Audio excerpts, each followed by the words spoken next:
எங்களின் ஐயா சகாயம் அவர்கள் முன்னெடுப்பில், தம்பி கிட்டு அவர்கள் இயக்கத்தில், சகோதரர் கருணாஸ் அவர்கள் தயாரித்து, சகோதரர் சுரேஷ் காமாட்சி அவர்கள் வெளியிட்டு, ஒரு பெரும் போராட்டத்திற்கு பிறகு கூட நம்ம கிராமத்தில் சொல்றது போல ஒரு பிரசவமாக கொண்டு வர முடியாத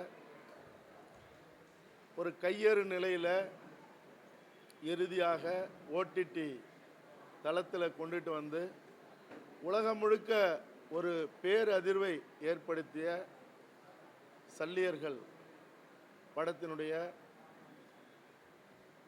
நடிப்பு கலைஞர்கள், தொழில்நுட்ப கலைஞர்களுக்கான இந்த பாராட்டு நிகழ்வில் பங்கெடுத்து கொண்டிருக்கிற பெருமரியாதைக்குரிய, பேரன்பிற்குரிய எங்களுடைய தாய் தமிழ் உறவுகள், ஊடகத்தினர், உங்கள் அனைவருக்கும் வணக்கம். அது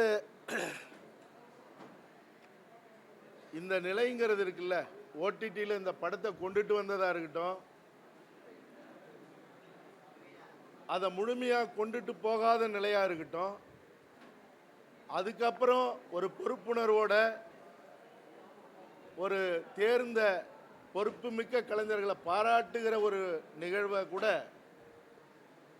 ஒரு மன நிம்மதியோடு நடத்த முடியலங்கிற ஒரு துயரம் இருக்குல்ல, இது உலகத்தில் எந்த இனத்துக்கும் வராது. மின்சாரத்தை துண்டிக்கிறது, அதுக்கப்புறம் இது எதாச்சும் நடந்ததா இல்லாட்டி போனால் என்னன்னு கூட தெரியல, இந்த ஒளி வாங்கி பிரச்சனை,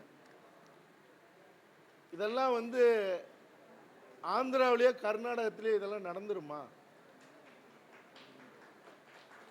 50,000 ஆண்டுகள் வரலாறு கொண்ட எங்களுடைய தமிழினம்னு சொல்லிக்கிற இந்த இனத்துல தான் இந்த ஈனமானம் கெட்ட செயல்கள்லாம் நடக்குது. இது எப்பயாவது முடிவுக்கு வரும் இந்த காலகட்டத்தில் அப்படின்னா அதுக்கும் வழி இல்லை. இங்க முடிவுக்கு வர்றதுக்கான சூழலே இல்லை.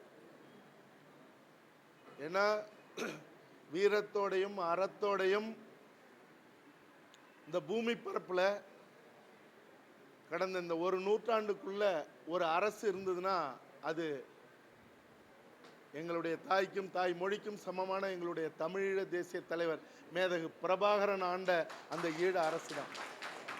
அந்த அரசையும் நாம வாழற இந்த மண்ணுக்குரிய தமிழ்நாட்டு அரசும் இந்திய ஒன்றிய அரசும் உலகம் முழுக்க இருக்கிற வல்லரசுகளும் சேர்ந்து நின்று வல்லூர்களாக அந்த மண்ணில் கொத்து குண்டுகள், ரசாயன குண்டுகள் வீசி செதைச்சு சின்னாபின்னமாக்கிருச்சு. அந்த வழிய, அந்த வரலாற்றை நாங்கள் எப்படியெல்லாம் வாழ்ந்தோம் அந்த ஈழ மண்ணில் அப்படிங்கிற அந்த ஒரு உன்னதமான நிகழ்வுகளை தாங்கின ஒரு சல்லியர் படைப்பை இன்னைக்கு கொண்டுட்டு வந்து எந்த இடத்திலையும் நினைச்ச மாதிரி அதை கொண்டுட்டு போய் சேர்க்க முடியலங்கிறது தான் இங்க கொடுமை. இந்த படத்தை வெளியிடுறதுக்காக சகோதரர் சுரேஷ் காமாட்சி அவர்கள் பிரசாத் லேப்ல போட்டுட்டு தியேட்டர் லிஸ்ட்டை என்கிட்ட சொல்றாரு. இரவு 8 மணிக்கு சொல்றாரு. 26 தியேட்டர், அதுவும் ஒரு காட்சி தான் கொடுக்குறாங்க. என்ன செய்யறதுன்னு தெரியல. தியேட்டர்ல வெளியிட்டா வெளியிடுற காசு உட்பட ஒரே ஷோ கொடுத்து ஒரு ஷோ கூட ஆள் வரலன்னு மறு ஷோவே கேன்சல் பண்ணிடுவானுவா? அது ஓடிடி தளத்துக்கு கொடுக்கறதா இல்லை தியேட்டரில் ரிலீஸ் பண்ணுறதா? இதை யாருக்கிட்ட சொல்லி இதை வெளிப்படுத்தன்னு தெரியல. நாளைக்கு வெளியிடுன்னு சொல்லியாச்சு, ஆனால் தியேட்டர் லிஸ்ட் இப்போ தான் வந்திருக்கு அப்படின்னு அவர் சொல்கிறார். என்கிட்ட கூப்பிட்டு கொஞ்சம் வர முடியுமா, ஒரு 20 நிமிஷத்தில் வர முடியுமாங்கிறாரு. என் நண்பரோட வெளியே முக்கியமான விஷயத்துக்கு போகிறதா இருந்ததை உடனே கேன்சல் பண்ணிட்டு பிரசாத்துக்கு அந்த அவலத்தை, அந்த ஓலத்தை, அந்த கொடூரத்தை உலகத்துக்கு முன்னாடி வெளிப்படுத்தி அடுத்த நாள் அது ஓடிடியில் வந்தது. உலகம் முழுக்க இருக்கிற தமிழர்கள் பார்த்தார்கள். முடிஞ்ச வரைக்கும் முழுமையெல்லாம் கொண்டுட்டு போய் சேர்த்ததெல்லாம் சொல்ல முடியாது. அது வெற்றியா அப்படின்னா வெற்றி இல்லை, தோல்விதான். அது சல்லியர்களுக்கான தோல்வி அல்ல, 12 கோடி தமிழர்களுக்கான தோல்விங்கிறத இந்த மானங்கட்ட இனம் இனியாவது உள்வாங்கணும். எங்களுடைய வரலாற்றை, எங்களுடைய வீர காவியத்தை ஒரு படைப்பா செஞ்சு நாங்கள் ஆந்திராவில் எடுத்துகிட்டு போய், கர்நாடகத்தில் எடுத்துகிட்டு போய், மராட்டியத்தில் எடுத்துகிட்டு போய், டெல்லியில் எடுத்துகிட்டு போய் எங்கள் படத்தை நாங்கள் வெளியிடுறோன்னு சொன்னோமா? எங்களுடைய தமிழ்நாட்டில் எங்களுடைய வரிப்பணத்தில் இயங்குகிற, நாங்கள் கொடுக்குற காசில் தியேட்டர் நடத்துகிற, அதில் கொள்ளையடிச்சு எங்கெங்கோ உலகம் பூரா தொழில் நடத்துகிற இங்கே இருக்கிற அந்த நிறுவனங்கள், திரையரங்கு நிறுவனங்கள், அவன் தமிழனா தமிழன் இல்லையான்லாம் நாங்கள் பார்க்கறது இல்லை. அதுக்கப்புறம் தான் தெரியுது இதை எவன்லாம் மறுத்தானோ அவன்லாம் தமிழன் இல்லை. ஆனால் அவன் கொள்ளையடிக்கிற கூடாரங்கள் எதுன்னா தமிழ்நாட்டில் இருக்குது. இதை இன்னும் எவ்வளவு காலத்துக்கு வேடிக்கை பார்க்கறது? இந்த படைப்பில் என்ன என்ன சொல்லப்பட்டது? இந்த படைப்பு தப்பான படைப்பா? உங்களை நெகிழ வைக்காத படைப்பா? பகை வைக்கும் அருள்வாய் நன்னெஞ்சேங்கிற அந்த தமிழ் இனத்தினுடைய கூற்று உலகத்தில் எங்கேயுமே இல்லை. எதிரின்னா அடி, எதிரின்னா அழி, ஊரு தெரியாத ஆக்கு. இதுதான் உலக மரபு. போர்க்களத்திலேயா இருந்தாலும் சரி, எதிரிக்குமான இருந்தாலும் சரி. ஆனா ஒரு போர்க்களத்தில்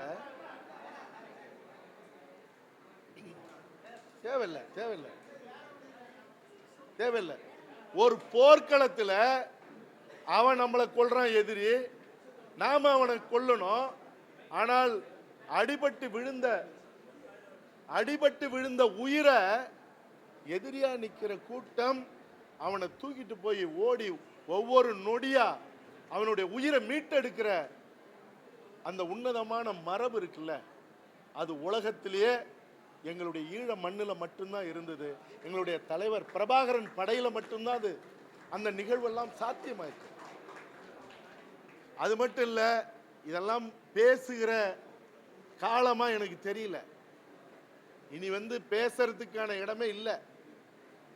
அதாவது நீங்க இந்த படைப்புல ஒரு மருத்துவர் அணி, அந்த மருத்துவர் அணி காப்பாத்துச்சு, அவங்களையும் வாழ வச்சு நம்மளும் வாழறதுக்கு எப்படி போராடணுங்கிற ஒரு ஒரு ஒரு ஒரு ஒரு அந்த அற்புதமான விஷயத்தை இந்த படைப்பு பதிவு பண்ணியிருக்கு. நீங்க முள்ளிவாய்க்கால் இறுதி யுத்தத்தில் 50க்கும் மேற்பட்ட தலைவருடைய தளபதிகள், 50க்கும் மேற்பட்டவர்கள் உயிருக்கு உயிராக, தோழமையாக, தோளோடு தோள் நின்று ஒன்னா உண்டு உறங்கி வியூகம் அமைத்து இந்த உலகத்துக்கு யாருன்னு சொன்ன தலைவர் பிரபாகரனுடைய படையினுடைய தளபதிகள் 50க்கும் மேற்பட்டவர்கள் எதிரி வீசின அந்த ரசாயன குண்டுகள்ல அணைஞ்ச ஊதுபத்தியிலிருந்து புகை வருவது போல உடலெல்லாம் கருகி, அது உடம்பு வெடிச்சு, அதுல இருந்து கரிய நிற ரத்தம் கசிஞ்சு, அதுல இருந்து புகையா போயிட்டு இருக்கிற அந்த உடல்களை அடுக்கி வச்சிருந்த அந்த இடத்தை தலைவர் அவர்கள் பார்வையிட்டு தன்னை முழுவதுமாக அடக்கி கொண்டு, சாமானியனாக இருந்தாலும் கூட ரத்தம் கொதிக்கும். இதை கேட்கும் போது கூட அவன் தமிழனா இருக்கணும்னு அவசியம் இல்லை, அவன் மனிதனா இருந்தா போதும். ஆனால் அந்த தலைவன் பின்னங்கையை கட்டிக்கிட்டு அப்படியே ஒருவராக பார்த்து தன் மனசுக்குள்ள அவர்களோட பழகுனது, அவங்க தன்னோட நின்னது, இப்ப இல்லாத போனது அப்படிங்கிற அந்த மனநிலையில் அப்படி கடந்துட்டு வரும்போது அவர்கிட்ட பக்கத்தில் சொல்லப்பட்ட ஆலோசனை என்ன தெரியுமா? எதிரிகளுடைய கூடாரங்கள், எதிரிகளுடைய வீடுகள், முக்கியமாக கொழும்பு, முக்கியமான இடத்தெல்லாம் மனித வெடிகுண்டுகளாக நம்மளுடைய போராளிகள் நிற்கிறாங்க. நீங்க தலை அசைச்சா போதும், ஒத்த நொடியில மொத்த யுத்தத்தையும் நிறுத்தலாம் அப்படின்னு சொன்ன போது அவன் எந்த மனிதனா இருந்தா கூட அவன் வீரனா இருக்கணும், போராளியா இருக்கணுங்கிறதுல எவனா இருந்தாலும் உடனே அழி, நம்மளுடைய இனத்தை, நம்மளுடைய மீதம் இருக்கிற உயிர்களை காப்பாத்துன்னு தான் சொல்லுவான். ஆனால் அந்த தலைவன் சொன்னது, எதிரிகளும் இராணுவமும் அதிகார வர்க்கமும் தான் நமக்கு எதிரானவர்களே தவிர அவர்கள் வீட்டு குடும்பமோ, அவர்கள் வீட்டு பெண்களோ, அவர்கள் வீட்டின் குழந்தைகளோ இல்லை. அந்த வீட்டு பெண்களும் அந்த வீட்டு குழந்தைகளும் நம் வீட்டு குழந்தைகள். ஒருபோதும் அந்த குடும்பத்தை அழிக்கக்கூடாது, அந்த குழந்தைகளை கொல்லக்கூடாது. என்னுடைய சுய நினைவு இழந்தாலும், எனக்கு ஏதாவது ஏற்பட்டாலும் கூட எந்த சூழ்நிலையிலும் அப்படிப்பட்ட முடிவை எடுக்கக்கூடாது. மரபோட இயங்குவோம், அறத்தோட சண்டை போடுவோம், எதிரியா நேருக்கு நேரா நின்று சண்டையிடுவோம். காலம் ஒரு நாள் பதில் சொல்லும், அறம் வெல்லும்னு சொன்ன உலகத்துல ஒரு தலைவன் யாராவது உண்டா? ஆக எதிரி விழுந்தவனை காப்பாத்தின இந்த படைப்பினுடைய அந்த நாயகன் மட்டும் இல்லை, தமிழினத்துக்கே நாயகனாக இருந்த எங்கள் தலைவர் பிரபாகரன் அத்தனை தளபதிகளும் செத்து கொத்து கொத்தாக தன்னுடைய உறவுகளும் பிள்ளைகளும் சாகும்போது கூட எதிரியை மட்டும் அடிப்போன்னு சொன்னதுனால தான் நீங்க ராஜபக்சேவை அந்த மண்ணில் தமிழன் அடிச்சு துரத்துல, ராஜபக்ஷ அரண்மனைய தமிழன் எரிக்கல, சிங்கள கூட்டம் சிங்கள இளைஞர்கள் அடிச்சு துரத்துனது மட்டும் இல்ல, அவர் ஓடி திருகோணமலையில இருக்கிற கப்பல் துறைமுகத்தில் ஒளிஞ்ச அந்த நிலை இருக்க, அந்த நிலையில அடிச்சு எல்லாத்தையும் கொளுத்தி விட்டு சிங்கள வீதியில ஒரு சிங்கள இளைஞன் சொன்ன வார்த்தை, இந்நேரம் பிரபாகரன் இருந்திருந்தால் நாங்கள் நிம்மதியாக இருந்திருப்போம்னு சொன்னான். உலகம் பார்த்தது அது. அப்படி ஒரு ஆரம்பிக்க இனத்தினுடைய வீரத்தை வரலாற்றை எடுத்து எங்கள் மண்ணில், எங்கள் தமிழ் இனத்தில், எங்கள் தமிழர் நிலத்தில் ஓட வைக்க முடியலங்கிறது இருக்குல்ல. முன்னாடி சொன்னது போல சல்லியர்கள் படத்தின் தோல்வி அல்லது தமிழினத்தின் தோல்வி. என்ன செய்யணும்? அதுக்கு என்ன செய்யணும்? ஒரு அரசாங்கம் என்ன செய்யணும்? இப்படிப்பட்ட திரையரங்கு உரிமையாளர்கள் இருந்தா உடனடியாக அவர்களுடைய உரிமையை ரத்து செஞ்சிருக்கணும். செஞ்சாங்களா? செய்யல. ஏன் செய்யல?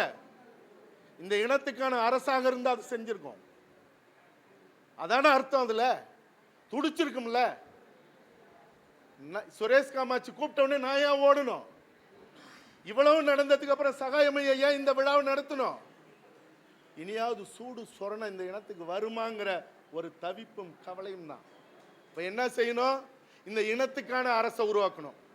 சரி, இனத்துக்கான அரசு இந்த எங்களுடைய கலை கலாச்சாரம் பண்பாடு வரலாற்றை காப்பாற்ற முடியாத நிலை இருக்கட்டும். அப்ப இந்த தமிழ் இனத்துக்குன்னு இருக்கிற தலைவர்கள் எங்க போனாங்க? நாக்கு வழிக்கவா? என்ன செஞ்சிருக்கணும்? ஒரு 100 பேர், ஒரு 500 பேர், இல்ல ஒரு 50 பேர் அவன்கிட்ட போய் என்னன்னு கேள்வி கேட்டிருந்தா அவன் அடுத்த நொடிய 500 திரையரங்கு கொடுத்துருப்பானா?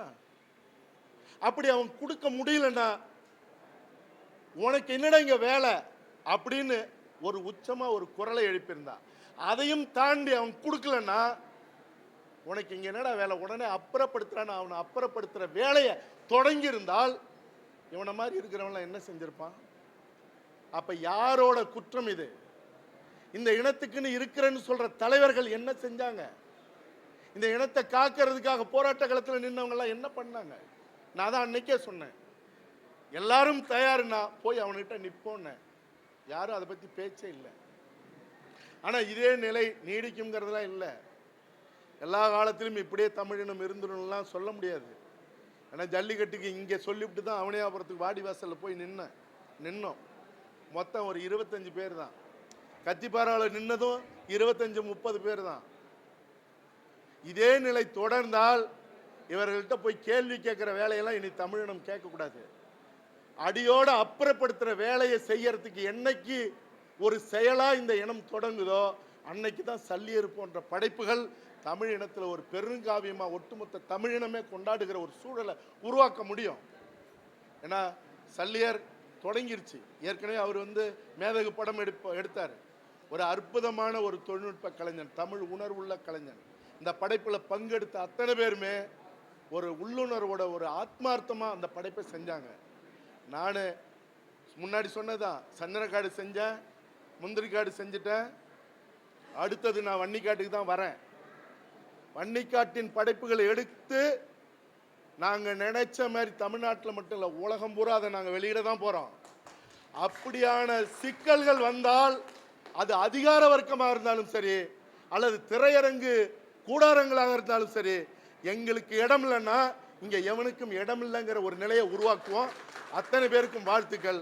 இந்த விழாவை முன்னெடுத்த ஐயா சகாயம் அவர்களுக்கு எங்களுடைய நெகிழ்ந்த நன்றிகள். நன்றி, வணக்கம். வீடியோவில் ஒரு வெளிநாட்டு படத்தை பார்த்து அந்த ஷாட் கூட அப்படியே வைக்கிற இயக்குநர்கள் இங்கே பெரிய இயக்குநர்கள். வீடியோவில் ஒரு வெளிநாட்டு படத்தை பார்க்குறாங்க, அந்த கதையை அப்படியே அடாப்ட் பண்ணி ஷாட் கூட அப்படியே வைக்கிற இயக்குநர்களுக்கு மத்தியில் ஒரு உண்மை கதையை தன்னுடைய உண்மையான படைப்பாற்றலால் உயிர் கொடுத்து உருவாக்கி இருக்கிறான் கிட்டு. அதுக்காக கிட்டுவுக்கு நன்றி சொல்ல வேண்டும். படம் எப்படி எடுக்கணும்னு பாடம் எடுத்திருக்கிறது சல்லியர்கள். இது யாருக்கான படம்? நமக்கான படமா என்ற கேள்வியை நாம் எழுப்ப வேண்டியிருக்கிறது. இது நமக்கான படம். அந்த பிள்ளை சத்யாதேவியுடைய ஊடுருவி பார்க்கிற வீடிகள், அந்த கண்களை மறக்கவே முடியாது. 2 முறையும் டவுன்லோட் பண்ணி தான் பார்த்துருக்கேன். ஓடிடியை பார்க்க முடியல, ஓப்பன் ஆகலை. டவுன்லோட் பண்ணி பார்த்துருக்கோம்.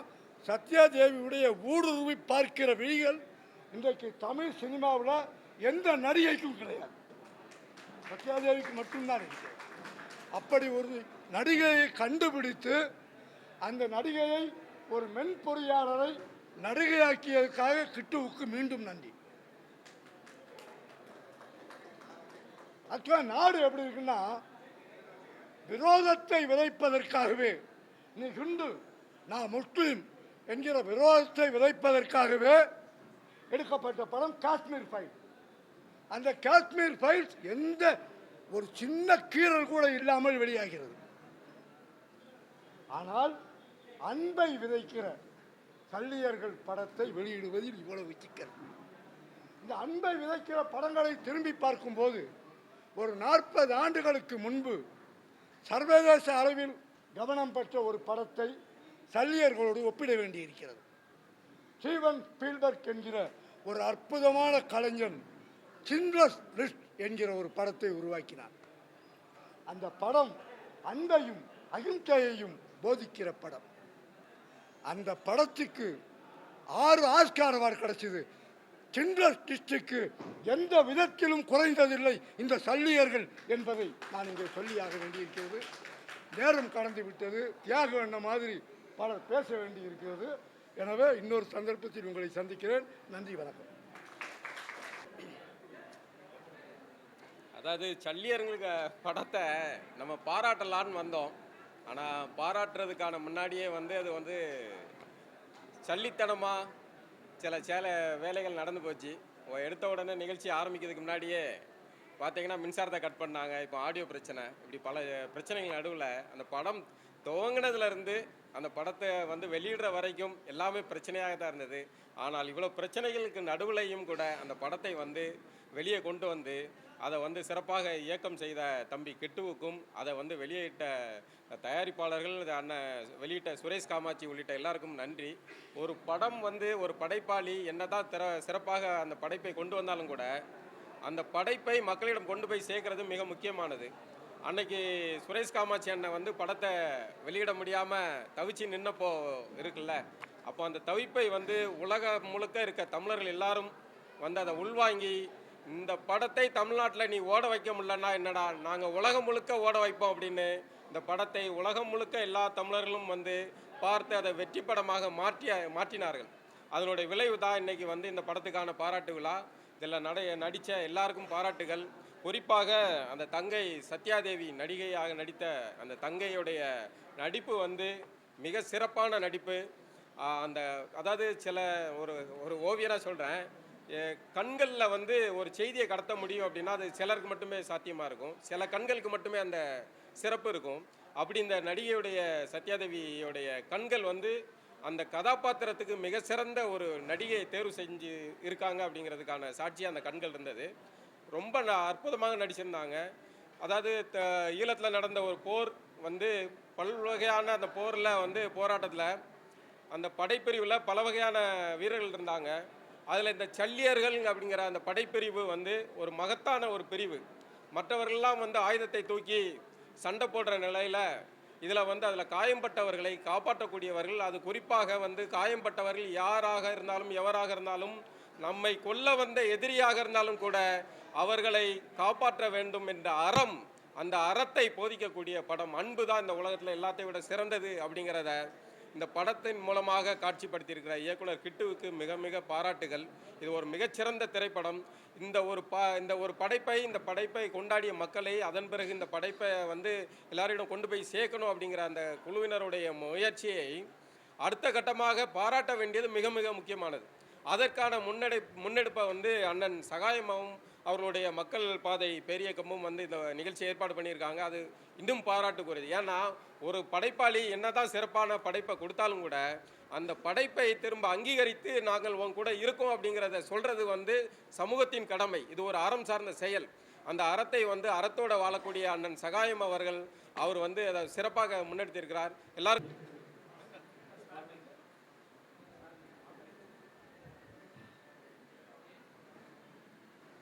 வந்திருக்கும் பத்திரிகை நண்பர்கள் அனைவருக்கும் காலை வணக்கம். எங்கள் இனத்தின் பெருமைமிகு அடையாளம் ஐயா அண்ணன் சகாயம் அவர்களுடைய தம்பி வேலை முடிஞ்சா அண்ணன் சகாயம் அவர்கள் தலைமையில் இந்த பாராட்டு விழா நடப்பது ரொம்ப பெருமையாக இருக்குது. என்னன்னா நான் வந்து தமிழ் செல்வன் ஒரு படம் விஜயகாந்த் சார் படம் பார்க்கும்போது அதில் வந்து விஜயகாந்த் சார் வந்து கலெக்டாக நடிச்சிருப்பார். அப்பா பாரதிராஜா அவங்களுடைய இயக்கத்தில் வந்து படம். அப்போல்லாம் நமக்கு ஒரு ஆசை இருக்கும், நம்ம இந்த மாதிரி ஒரு மாவட்ட ஆட்சியரெல்லாம் பார்ப்போமா அப்படின்னு ஒரு ஆசை இருக்கும். ஆனால் அது நம்ம வாழ்கிற காலத்திலேயே நம்ம இனத்திலேயே அப்படி ஒரு பெருமைமிகு அடையாளமாக இருக்க ஐயா சகாயம் அவர்கள் வந்து இந்த விழாவை எடுத்துருப்பது ரொம்ப மகிழ்ச்சி. எனக்கு என்ன இதில் ஒரு பெருமைனா, நம்ம எவ்வளோ பாராட்டுகளை சந்திச்சிருக்கோம் பேசுகிறோம். பட் எங்கள் இனத்துலேருந்து ஒரு அடையாளமாக திகழக்கூடிய ஐயா அவர்கள் இந்த விழா நடத்துகிறது எங்களுக்கு ஆஸ்கார் வாங்கினதுக்கு ஒரு சமமாக நான் வந்து இதை கருதுறேன். நான் வந்து இந்த விழாவை வந்து இந்த படத்தை பற்றி பேசுகிறத விட இந்த படத்தை கொண்டு போய் சேர்க்கறதுக்கு எனக்கு உதவி செய்த நண்பர்களை பற்றி நான் பேச வேண்டிய கட்டாயத்தில் இருக்கேன். இந்த படம் வந்து நான் ப்ரெஸ்ஸோ போடும்போது எனக்கு வந்து தேட்டர் கிடைக்காதுன்றது எனக்கு ஒரு 6 மணிக்கு வந்து தகவல் தெரியப்பட்டது. நான் அப்போவே ப்ரெஸ்ஸோ கேன்சல் பண்ணலாமா அப்படின்னு யோசிக்கும் போது வேணாம், படத்தை மக்கள் பார்க்கட்டும், பார்த்துட்டு மீடியாக்கள் வந்து நல்லா இல்லைன்னு சொன்னாங்கன்னா நம்ம கடந்து போயிடுவோம், நல்லா இருக்குன்னு அவங்க உணர்ந்தாங்கன்னா அதுக்கப்புறம் வந்து இதை பற்றி நம்ம பேசிக்கலாம் அப்படின்னு சொல்லிட்டு வெயிட் பண்ணிட்டு இருக்கும்போது தான் அண்ணன் கௌதம் அண்ணனுக்கு நான் கால் பண்ணேன். அவர் ஏதாவது வெளியூரில் இருக்கேன்னு கூட சொல்லியிருக்கலாம். நம்ம அழைத்த போது வந்து இல்லைங்க எனக்கு, ஏன்னா அவர் சினிமாவில் இருக்கார், இந்த பிரச்சனைகளை சந்திக்கும் போது அவருக்கு நாளைக்கு வந்து சினிமாக்குள்ளே அவருக்கு நெருக்கடிகள் வரலாம். அப்போ அவர் வந்து நான் வெளியூரில் இருக்கேன், இல்லை கொஞ்சம் தள்ளி இருக்கேன், நான் நாளைக்கு வரேன் அப்படின்னு ஏதாவது சொல்லியிருக்கலாம். நான் அழைச்ச உடனே அடுத்த 10 நிமிஷத்தில் அங்கே வந்து நின்னார். முதல்ல அண்ணன் கௌதம் அண்ணன் அவர்களுக்கு வந்து என்னுடைய நன்றியை நேரத்தை தெரிவிக்க வேண்டிய கட்டாயத்தில் இருக்கேன். அதுக்கப்புறம் இந்த படத்தை வந்து கொண்டு போய் சேர்க்கறதுல வந்து பெரும் முனைப்பாக இருந்தது வந்து அண்ணன் கார்ட்டூன் பாலா அவர்களும் ஐயா ஏகலைவன் அவர்களும் ரொம்ப முனைப்பாக வந்து இந்த படத்தை எப்படியாவது கொண்டு போய் சேர்த்துன்னு சொல்லிட்டு கார்ட்டூன் பாலா அண்ணனா ஏகலைவன் அவர்கள் வந்து ரொம்ப சப்போர்ட் பண்ணாங்க. நான் வெளியிட்டு முடிச்சதுக்கப்புறம் அந்த படம் வந்து நான் அன்றைக்கி ப்ரெஸ் மீட் கொடுத்துட்டு போயிட்டேன். போனதுக்கப்புறம் எனக்கு வந்து அண்ணன் களஞ்சியம் அப்புறம் பாலகுமாரன் போன்றவர்கள்லாம் வந்து பெருந்துணையாக இருந்தாங்க. மறுநாள் காலையில் நான் சரி அவ்வளோதான் இந்த படம் வந்து முடிஞ்சு ஓடிடி ப்ளஸில் வெளியிடணும் நான் முடிவு எடுத்தது கூட என்னென்னா, நம்ம இமீடியட்டாக வந்து அமேசானுக்கோ இல்லை வேறு எல்லாம் இந்த பிளாட்ஃபார்முக்கோ நம்ம ட்ரை பண்ண முடியாது. ஏன்னா அவங்க ஒரு ஃபார்முலா வச்சுருக்காங்க, தேட்டர்களில் வெற்றி அடைந்த படங்களை மட்டும்தான் நாங்கள் கொடுப்போம் அப்படின்ற ஒரு ஃபார்முலா வச்சுருக்காங்க. தேட்டரில் வெற்றி அடையாத நிறைய படங்கள் வந்து ஓடிடிகளில் போகிறதில்ல, வாங்க மாட்டாங்க. அப்போ நீங்கள் தேட்டரில் வெற்றி அடையாமல் இது ஒரு ஷோ கொடுத்து தேட்டருக்கு போய் இது எப்படி வெற்றி படமாகும், இது எப்படி அமேசான் பிளாட்ஃபார்மில் வர முடியும், ஆகாவில் வர முடியும், எந்த பிளாட்ஃபார்முக்கும் வாய்ப்பு இல்லை. அப்போ எனக்கு வந்து சரி ஒரே ஆப்ஷன் அப்போ இருந்த ஆப்ஷன் வந்து ஓடிடி ப்ளஸ் தரம் தான். சரி ஓடிடி ப்ளஸ் தரத்தில் கொடுத்துருவோம்னு சொல்லி இருக்கும்போது மறுநாள் காலையில் வந்து அண்ணன் வேல்முருகன் தமிழக வெற்றி கழகத்தினுடைய தலைவர், அண்ணன் வேல்முருகன் தமிழக வாழ் உரிமை கழகத்தின் தலைவத்தின் தலைவர் அண்ணன் வேல்முருகன் அவர்கள் வந்து எனக்கு வந்து அழைச்சாங்க. அழைச்சிட்டு என்ன பிரச்சனை அப்படின்னு கேட்டார். சொன்னோன்னே நீங்கள் உடனே என்னுடைய அலுவலகத்துக்கு வர முடியுமான்னாரு.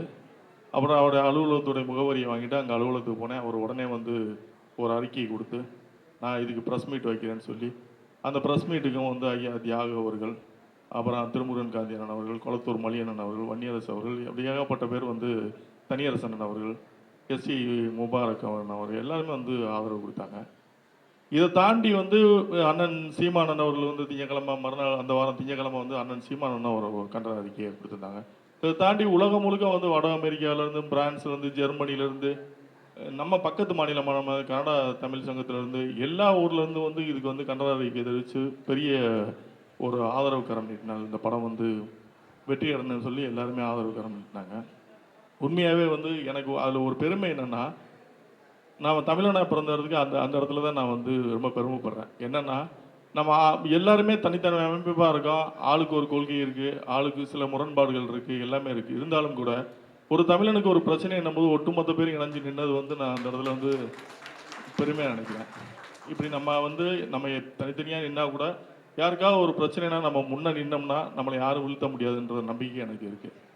இதை தாண்டி இந்த படத்தை எடுக்கிறதுக்காக நான் ஒரு கதையை வந்து ஈஸியாக சொல்லலாம், அதை எடுக்கிறதுக்கு முயற்சி பண்ணுறது ரொம்ப கஷ்டம். அப்படி வந்து இந்த படத்தை வந்து தயாரிக்கிறதுக்காக கருணாசனன் வந்து முன் வந்தது வந்து உண்மையாக பாராட்டக்கூடியது. ஏன்னா அவர் சினிமாவில் இருக்கார், அவருக்கு சினிமாவில் வியாபாரம் நுணுக்கம் தெரியும், இது எந்த அளவுக்கு போகும்ன்றதும் தெரியும். அப்படி எல்லா வியாபாரமும் தெரிந்த ஒருவர் வந்து இந்த படத்தை தயாரிக்க முன் வந்திருக்காருன்றது வந்து உண்மையாகவே வந்து பாராட்டக்கூடியது. அது இல்லாமல் இதை பற்றி என்னென்னு இந்த தொழில் தெரியாமல் ராவணகுமார் அண்ணன் வந்து மக்கள் பாதை இயக்கத்தில் பயணிக்கிறாரு. அவர் வந்து அவர் தமிழ் தேசிய ஆர்வலர்ன்றனால அந்த கதையை கேட்டவுடனே நான் பண்ணுறேன்னு வந்து முதல்ல 10 லட்ச ரூபா கொடுத்து வந்து அவர் ஆரம்பிச்சு வந்து உண்மையாகவே அவரை பாராட்டக்கூடியது. அவரை தொடர்ந்து ராஜேந்திரன் ஒருத்தர் துபாயில் உள்ளவர், அவர் அங்கே இருக்கார், இங்கே என்ன நடக்கும்னு கூட அவருக்கு தெரியாது. இவங்களை எல்லாம் ஒரு புள்ளியில் ஒருங்கிணைச்சது வந்து அந்த தமிழ் தேசியம்னு ஒரு ஒற்றை புள்ளி தான். எல்லாத்தையும் ஒருங்கிணைச்சு தம்பி கிட்ட கொடுத்து இந்த படத்தை வந்து இயக்கிருக்கேன். கிட்டுவும் இந்த படைப்பை வந்து மிக நேர்மையாக பண்ணியிருப்பான். அதாவது வந்து கிட்ட வந்து ஒரு திறமை வந்து ஒரு நிமிஷம் 2 நிமிஷத்தில் ஒரு கருத்தை சொல்லணும்னா தெளிவாக சொல்லக்கூடிய ஒரு ஆற்றல் படைத்த ஒரு இயக்குனர். ஏன்னா எல்லாருமே 2 மணி நேரத்தில் 3 மணி நேரத்தில் படம் சொல்கிறதெல்லாம் ஈஸியாக சொல்லிடலாம். ஒரு நிமிஷம் 2 நிமிஷத்தில் ஒரு கண்டென்ட் வந்து சொல்கிறதுன்றது ரொம்ப கஷ்டம். அதில் வந்து ரொம்ப ஆற்றல் மிக்க தம்பி கிட்டு இந்த படத்தை வந்து உண்மையாகவே வந்து ரொம்ப நேர்த்தியாக சிறப்பாக பண்ணியிருந்தான். அப்போ எல்லாருக்குமே வந்து அவங்கவுங்க தளத்தில் இந்த படத்தை வந்து கொண்டு போய் சேர்க்கறதுக்கு உலக தமிழ் மக்கள் வந்து இப்போ நம்ம தமிழ்நாட்டில் மட்டும்தான் தேட்டரில் போகலையே தவிர உலக நாடுகள் எல்லா நாட்டிலையும் போச்சு. டென்மார்க்கில் போச்சு, வட அமெரிக்காவில் போச்சு, பிரான்ஸில் போச்சு, லண்டனில் போச்சு, ஸ்வீடனில் போச்சு, எல்லா கண்ட்ரிலையும் போச்சு. அது வந்து உண்மையாகவே வந்து ரொம்ப வியப்பாக இருந்தது. இதை கொண்டு போய் சேர்க்கணுன்றதுக்காக முயற்சி பண்ணாங்க. அப்போ எல்லாரும் அவங்கவுங்க தளத்துலேருந்து போராடும் போது நான் இருக்க சினிமா துறையில் என்னோட தளத்துலேருந்து என்னால் அந்த படத்தை கொண்டு போய் சேர்க்கறதுக்காக நான் முயற்சி எடுத்தேன். அந்த முயற்சி தான் இந்த படத்தோட இந்த OTT ப்ளஸில் வெளியானதுக்கான. இப்போ இதில் எனக்கு வந்து இப்போ இன்னைக்கு நிலைமைக்கு நான் வெற்றியாக பார்க்குறது, கௌதம் அண்ணன் கூட இந்த படம் பெரிய வெற்றி இல்லைன்னு சொன்னாங்க. அது அண்ணன் வந்து கமர்ஷியலாக அது சொல்கிறாங்க. பட் நான் வெற்றியை எப்படி பார்க்குறேன்னா, நம்ம படங்களுக்கு வந்து பொதுவாக வந்து ஈழத்தமிழர் வரலாறு பெற்ற படங்கள் எந்த டிஜிட்டல் பிளாட்ஃபார்ம்லையும் இருக்காது. நீங்கள் வேணால் செக் பண்ணி பாருங்கள், ஒரு டிஜிட்டல் பிளாட்ஃபார்மில் நம்ம வரலாறு இருக்காது. ஆனால் முதல் முறையாக நம்ம படத்தை கொண்டு போய் சல்லியர்கள் படத்தை எல்லா டிஜிட்டல் பிளாட்ஃபார்மையும் சேர்த்துருக்காங்க. இப்போ நீங்கள் சர்ச் பண்ணிங்கன்னா ஈழத்தமிழர்கள் வரலாறுன்னு சர்ச் பண்ணிங்கன்னா சல்லியர்கள் படம் கண்டிப்பாக வரும். அது மிகப்பெரிய வெற்றி. நம்மளுடைய முதல் இலக்க போய் ரீச் பண்ணிட்டோம். இனி அடுத்தடுத்து எல்லா படங்களும் எல்லாரும் அது முயற்சி எடுக்க ஆரம்பிச்சிருவாங்க. நம்மளுடைய வரலாறுகள் வந்து எல்லா OTT தளத்துலையும் வர ஆரம்பிச்சிடும். ஏன்னா அதுதான் வரலாறாக இருக்குங்க. என்னென்னா நம்மளுடைய வரலாறு தப்பாக சொல்லிட்டு போயிடுறாங்க. எவனோ ஒருத்தன் வந்து புக் எழுதிட்டு போயிடுறான். அது ஒரு ஜென்ரேஷனுக்கு அப்புறம் என்ன ஆச்சுன்னா அதுதான் வரலாறுன்னு ஆயிடுது. அவன் தப்பாக எழுதுனானா சரியாக எழுதுனானா அன்னைக்கு இருக்கவன் அதை கண்டுக்கிறது கிடையாது. அப்போ எவனா ஒருத்தர் எழுதி வச்சுட்டு போனது அது நாளைக்கு வரலாறுன்னு வாங்க. இல்லை அந்த புக்கில் அப்படித்தான் சொல்லியிருக்கு, அவர் அப்படித்தான் எழுதிட்டு போயிருக்காரு, அவர் ஏதோ ஒரு எழுதிட்டு போயிருப்பாரு, அதுவே நாளைக்கு வரலாறாக மாறிடும். அப்போ தப்பாக இங்கே வரலாறுகளை சொல்லிட்டு போயிடுறாங்க, படைப்புகளையும் சொல்லிட்டு போயிடுறாங்க. அப்போ சரியாக சொல்ல வேண்டிய கட்டாயத்தில் இன்னைக்கு நம்ம இருக்கோம். நமக்குன்னு நம்மளுடைய வரலாறுகள் நிறையா, நம்மளுடைய எல்லாமே வந்து தப்பாக சொல்லப்பட்டு நம்ம வரலாறுகள் மறைக்கப்பட்ட இனம் தான் நம்ம. ஸோ அந்த வகையில் முதல் முயற்சியாக அந்த சல்லியர்கள் படம் வந்து நம்ம தமிழர்கள் மத்தியில் சேர்ந்து மிகப்பெரிய வெற்றி அடைஞ்சது எனக்கு மிகப்பெரிய பெருமை. மீண்டும் சொல்கிறேன், எங்கள் ஐயா கிட்ட வந்து இந்த பாராட்டை பெறுறது வந்து நாங்கள் ஒரு பாக்கியமாக நினைக்கிறோம். நாங்கள் வாழ்ந்த காலத்தில் எங்கள் ஐயா நல்லகண்ணு போன்றவர்கள், எங்கள் ஐயா சகாயம் போன்றவர்கள்லாம் இந்த மண்ணில் வாழ்ந்த வந்து எங்கள் இனத்தினோட பெருமையாக நினைக்கிறோம். அவர்கள் ஐயால் நாங்கள் பாராட்டப்படுறத பெருமையாக நினைத்து வந்த அனைவருக்கும் நன்றியை சொல்லி விடைபெறுகிறேன். நன்றி, வணக்கம்.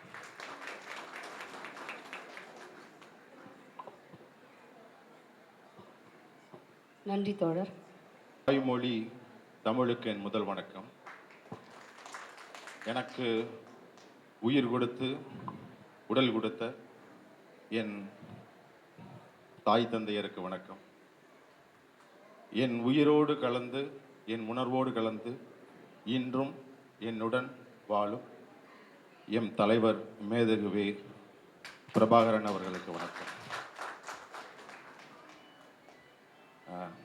அந்த சின்ன பசங்க யங்ஸ்டர்ஸ், தம்பி இப்படி வாங்க, சைடில் இங்கே முன்னாடி வாங்க, ஓடியாங்க உங்களுக்காக தான் வந்திருக்கேன். இங்கே அந்த சின்ன பசங்க உட்காந்துருக்கீங்க, வாங்கம்மா முன்னாடி வாங்க. கேமராக்கு பின்னாடி உட்காந்துருக்கீங்க, இப்படி ஃப்ரண்ட்டில் வாங்க. இங்கே வாங்க எல்லாம் முன்னாடி வாங்க.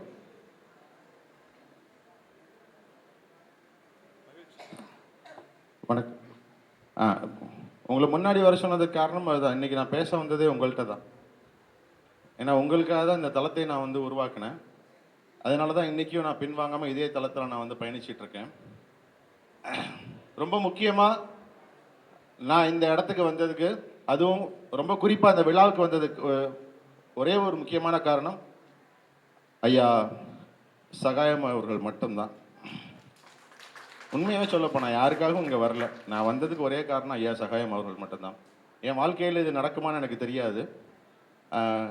ஏன்னா மேதகு படம் வந்து முதல்ல பிளாக் ஷீப்பில் ரிலீஸ் ஆனும்போது அடுத்த நாள் ஐயா கூப்பிட்றாங்க எனக்கு. அந்த படத்தை பார்த்துட்டு ஒரு வாரம் கழிச்சு ஐயா கூப்பிட்றாங்க எனக்கு. ஒரு 20 நிமிஷம் அது வந்து உரையாடல். அப்போ தான் முதல் முறையாக நான் ஐயா கூட பேசுகிறேன். ரொம்ப உன்னிப்பாக அந்த படத்தை கவனித்து நிறையா தகவல்களை சொல்லி என்னை பாராட்டினாங்க. இதில் இன்னொரு முக்கியமான விஷயம் என்னென்னா, ஐயா பேசும்போது எனக்கு ஏன் அவ்வளோ சந்தோஷம் ஏற்பட்டது அப்படின்னா, என் தந்தை சகாயம் ஐயாவை காட்டி தான் என்னை வளர்த்தார். என் தந்தை ஒரு அரசு மருத்துவர், assistant director animal husbandry, joint director retired ஆனார் doctor V A. Tirupati from veterinary department animal husbandry. எங்கள் அப்பா ஏன் இவரை காமிச்சு வளர்த்தார் அப்படின்னா, எங்கள் அப்பா அப்படி தான் வாழ்ந்தார். இன்ன வரைக்கும் அரசாங்கத்தில் கொடுத்த ஒரே ஒரு வீடு 1 BHK, ஒரே ஒரு வீடு, அது அரசாங்கத்தில் லோன் போட்டு கொடுத்தாங்க. அந்த வீட்டில் தான் இன்னும் எங்கள் அப்பா இருக்கார். ஆனால் எங்கள் அப்பா கூட ஜாயிண்ட் டைரக்டராக இருந்த எத்தனையோ பேர் எவ்வளோ கோடி சொத்து வீடு எல்லாமே வச்சுருக்காங்க. நான் ஒரு 12வது படிக்கும்போது நான் எங்கள் அப்பா கிட்ட கேட்டேன். அப்போ வந்து சாஸ்திரா பல்கலைக்கழகம்னு ஒன்று இருக்கும் தஞ்சாவூரில். இந்த விஷயத்தெல்லாம் நான் அங்கே பகிர்ந்தே ஆகணும், ஏன்னா இதை விட்டால் எனக்கு வேறு வாய்ப்பு கிடைக்காது. சாஸ்திரா பல்கலைக்கழகத்தில் எனக்கு வந்து பயோமெடிக்கல் இன்ஜினியரிங் எனக்கு ஒரு கோர்ஸ் ஒன்று அப்போ கிடைக்கிது. அப்போ ஒரு வருஷத்தோட ஃபீஸ் வந்து 2 லட்சம் ரூபாய். அப்போ எங்கள் அப்பா கூட இருந்த சக அதிகாரிகளோட பையர்கள்லாம் வந்து பார்த்தீங்கன்னா ஏதோ காலேஜில் சேர்றாங்க, சத்யபாமாங்கிறாங்க, SRM. எனக்கு ரொம்ப ஆசையாக இருக்குது. அப்போ என்னுடைய மருத்துவக் கல்லூரி கட் ஆஃப் வந்து 247. எனக்கு லாஸ்ட்டாக கிடச்சது வந்து வெட்டினரி காலேஜ் கிடச்சது எனக்கு. அப்போ வேண்டாம், இது வேண்டாம், நீ படித்த டாக்டருக்கு படி, இல்லைன்னா அந்த ஃபீல்டில் ஏதாவது படின்ட்டாரு. எனக்கு சாஸ்திரா காலேஜ் பார்த்தீங்கன்னா ரொம்ப பிரம்மாண்டமாக ரொம்ப பெருசாக இருக்கும். அதில் நான் கேட்டேன் அப்பாட்ட, என்னுடைய தகுதிக்கு உனக்கு என்ன கட்ட முடியுமோ, உன்னுடைய தகுதிக்கு எங்கே சீட்டு கிடைக்குமோ அங்கே படினாங்க. பாரதிதாசன் யூனிவர்சிட்டியில் பிடெக் பயோடெக் கிடைச்சது. நான் அங்கே போய் சேர்ந்தேன். அதுவுமே எங்கள் அப்பா சொன்னார், அந்த யூனிவர்சிட்டியில் படி, அது ஒரு கவர்மெண்ட் யூனிவர்சிட்டி, அங்கே படினார். அப்போது எங்கள் அப்பா ஒவ்வொரு ஸ்டேஜ்லேயுமே ரொம்ப நேர்மையாக இருந்தால் வந்திருக்காரு. அவரை பார்த்து வளர்ந்த ஒரே காரணத்தினால தான் என்னால் இந்த களத்தை விட்டு நேர்மையாக வெளியில் வர முடியலை. செத்து சுண்ணாம்பாகிட்டு இருக்கேன் 4 நாளும். என் தந்தை நினைத்திருந்தால் இன்னைக்கு பல கோடி சம்பாரிச்சிருக்கலாம். ஐயாவுக்கு தெரியும் ஒரு இன்சூரன்ஸ் கையெழுத்துக்கு வந்து எவ்வளோ வாங்குவாங்கன்னு ஐயாவுக்கு தெரியும். ஒரு தடவை ஒரு மிகப்பெரிய பேர் இழப்பு கந்தரகோட்டை மாவட்டத்தில், புதுக்கோட்டை மாவட்டத்தில். அப்போ இன்சூரன்ஸ் பண்ணாமல் இருந்த மாடுகளுக்கு அப்போ இன்சூரன்ஸ் பண்ண வந்து அப்பாட்ட நிற்கிறாங்க, ஏன்னா பணம் கிடைக்கணும். ஓட தெருவில் விரட்டி விட்டார். எந்திரிச்சு போங்கடான்னு சொல்லி தூக்கி எறிஞ்சார் எல்லா ஃபைலையும். இதை நீ முறையாக முன்னாடியே பண்ணியிருக்கணும், நீ இப்போ பண்ணக்கூடாதுன்னு. அப்படி மற்றவர் சொத்துக்கு ஆசைப்படாமல், பிறர் காசுக்கு ஆசைப்படாமல் வாழ்ந்த ஒரு மருத்துவரின் அவருடைய கட்டுப்பாட்டில் வளர்ந்த ஒரே காரணத்தால் பிறருடைய காசுக்கு ஆசைப்பட மனம் வரவில்லை. சம்பாதிக்கவும் தோண மாட்டேது, பெருங்கஷ்டமாக இருக்குது. இதெல்லாம் தாண்டி என்னன்னா, இவங்கெல்லாம் நேர்மையாக இருந்துட்டு போயிடுவாங்க. அவங்க பிள்ளைகளை இப்படின்னு சொல்லுவாங்களா, நம்மளுக்கு சில இடங்களில் குற்ற உணர்ச்சி வரும். ஒரு சின்ன காசுக்கு எதிர்பார்த்தா கூட மனசுக்குள்ள ஒரு குற்ற உணர்ச்சி வரும். இதெல்லாம் தாண்டி ஒரே ஒரு முக்கியமான விஷயம், இவங்களை கட்டிக்கிட்ட மனைவிமார்கள் அவங்க படுற பாடு படாத பாடு. எங்கள் அம்மா கிட்ட கேட்குற எல்லா சொந்தக்காரங்களும் சாதாரண ஒரு கலெக்டர் ஆஃபீஸில் பியூனா கூட இருப்பாங்க. அவங்க ஒய்ஃப் பயங்கர கோல்டோட வருவாங்க.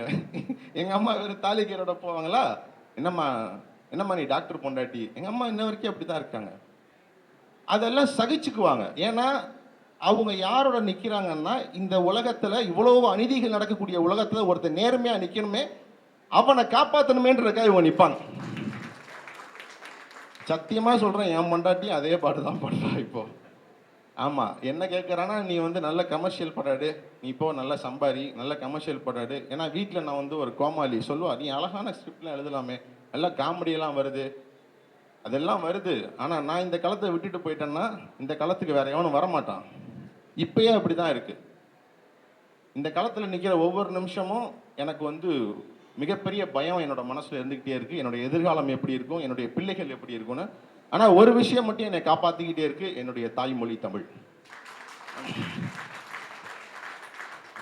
இவ்வளவு விஷயத்தை நான் எதுக்கு சொன்னேன் அப்படின்னா, என் தந்தை எப்படி சகாயம் அவர்களை அவர் காண்பித்தாரோ, எப்படி அவர் லஞ்சத்தை தவிர்த்து நெஞ்சம் நிமிர்த்தி நின்றாரோ, அதே போன்று நான் என் மகனிடம் சொன்னேன். தம்பி, இதெல்லாம் தாண்டி இப்போ தாத்தா இவ்வளவு விஷயங்கள் சொல்றாரு. அது என் ஒய்ஃபோட அப்பாலாம் வந்து அவர்லாம் பெரிய இன்ஜினியர். எங்கள் அப்பா ஸ்டேட் கவர்மெண்ட்னா அவர் சென்ட்ரல் கவர்மெண்ட். அவர் சென்ட்ரல் கவர்மெண்ட் இன்ஜினியர். இப்போ இவங்களுக்கெல்லாம் மத்தியில் நான் என்னோட பையனை வளர்க்கணும். என் பையன் வந்து 1வது சேர்க்க போகிறோம். சேர்க்க போகும்போது நான் தமிழ் வழி கல்வி அரசு பள்ளிங்கிறேன். உனக்கு என்ன பைத்தியமா? உன்கிட்ட காசு இல்லையா? நாங்கள்லாம் நல்லா சம்பாரிச்சிருக்கோம், ஏதோ எங்களால் ஃபீஸ் கட்ட முடியும், இவனுக்கு ஃபீஸ் கட்ட, ஏன்னா நான் படித்ததெல்லாம் இன்டர்நேஷ்னல் ஸ்கூல். என்னவா இருந்தாலும் எங்கள் அப்பா எனக்கு கல்வியை பயங்கரமாக கொடுக்கணும்னு அவர் சம்பாரிச்ச பணத்தை பூரா எனக்கு கல்வியில் தான் போட்டார். 10 பைசாக்கு பிரயோஜனம் இல்லை. உண்மையாலுமே சொல்கிறேன். அந்த ஆங்கில வழி கல்வி என்ன கொடுத்துச்சுன்னா எனக்குள்ள பயத்தை மட்டும்தான் எனக்கு உண்டாக்குச்சு. இன்னொரு இடத்துக்கு என்னால் போக முடியுமா, இவனோட இவனை நல்லா சம்பாதிக்க முடியுமா, ஐயோ நான் சம்பாதிக்கணுன்ற அந்த ஓடக்கூடிய அந்த பயத்தை மட்டும்தான் கொடுத்துச்சே தவிர, நின்று கெத்த போராடக்கூடிய சகாயமய மாதிரி ஆட்களாக நான் தைரியத்தை கொடுக்கல எனக்கு. அப்போ எனக்கு என்ன ஆச்சுன்னா, நான் என் பையனை 1வது சேர்க்கும்போது நான் நினச்சேன், சரி என் பிள்ளைய வந்து அவனை வந்து ஒரு பயந்த சுபாவம் உள்ள ஒரு ஆளாக மாற்றக்கூடாது இந்த சமுதாயத்தில் அப்படின்ட்டு சண்டை போட்டேன். 2 மாதம் சண்டை நடக்குது எங்கள் வீட்டில். நான் வீட்டுக்கு போகல. நான் இப்போ ஒரு சின்ன ஸ்டூடியோ வச்சுருந்தேன், அங்கே போய் தங்கிட்டேன். நான் வீட்டுக்கு வரமாட்டேன், நீ என்னுடைய பையனை தமிழ் வழி கல்வியில் சேர்க்கறதுக்கு 2 குடும்பமும் சம்மந்தம் கொடுத்தா நான் வர்றேன்னு முடிவு பண்ணிட்டானுங்க. இவன் கண்டிப்பாக வீட்டுக்கு வரமாட்டான் போல அப்படின்னு சொல்லிட்டு அனுமதி கொடுத்துட்டாங்க.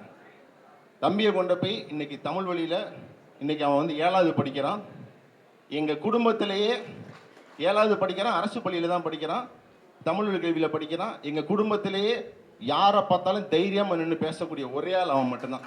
இதை என் குடும்பத்தாரே சொல்லிட்டாங்க, என்னால் பார்க்க முடியுது. அப்போ தான் எங்கள் அப்பாட்ட ஒரு வார்த்தை சொன்னேன், அப்பா நீங்கள் ஒரு பிரச்சனைனா ஒருத்தர் லஞ்சம் கொடுக்க வந்தால் ஒருத்தனை அடித்து விரட்டுறீங்க, அந்த தைரியம் எங்கேருந்து வந்துச்சு? அம்மா ஒரு பிரச்சனைனா நடுவிதியில் நின்று கேட்குறாங்க, ரேஷன் கடையில் ஒரு பிரச்சனைனா சண்டை போடுறீங்க, உங்களுக்கெல்லாம் தைரியம் எங்கேருந்து வந்துச்சு நினச்சிட்டு இருக்கீங்க? அந்த கல்வி இல்லைப்பா, அந்த கல்வியை நீங்கள் கற்ற அந்த அந்த மீடியம், அந்த தமிழ் வழியில் நீங்கள் கற்ற கல்வி தான் உங்களுக்கு இவ்வளோ பெரிய தைரியத்தை கொடுத்துச்சு. என் பையனும் அதே மாதிரி தைரியமாக வரணுன்றதுக்காக நான் அவனை படிக்க வச்சேன். அவனுக்குமே இன்னும் ஐயா யார் நல்லா தெரியும், நான் ஐயாவை அடிக்கடி அவன்கிட்ட காமிச்சிருக்கேன். ஆனால் நான் அவனை இன்னொரு சகாயம் ஐயாவை உருவாக்க ஆசைப்படலை, உறுதியாக ஆசைப்படலை. என் மகன் எவ்வியரசனாக இந்த உலகத்தில் வலம் வர வேண்டும்.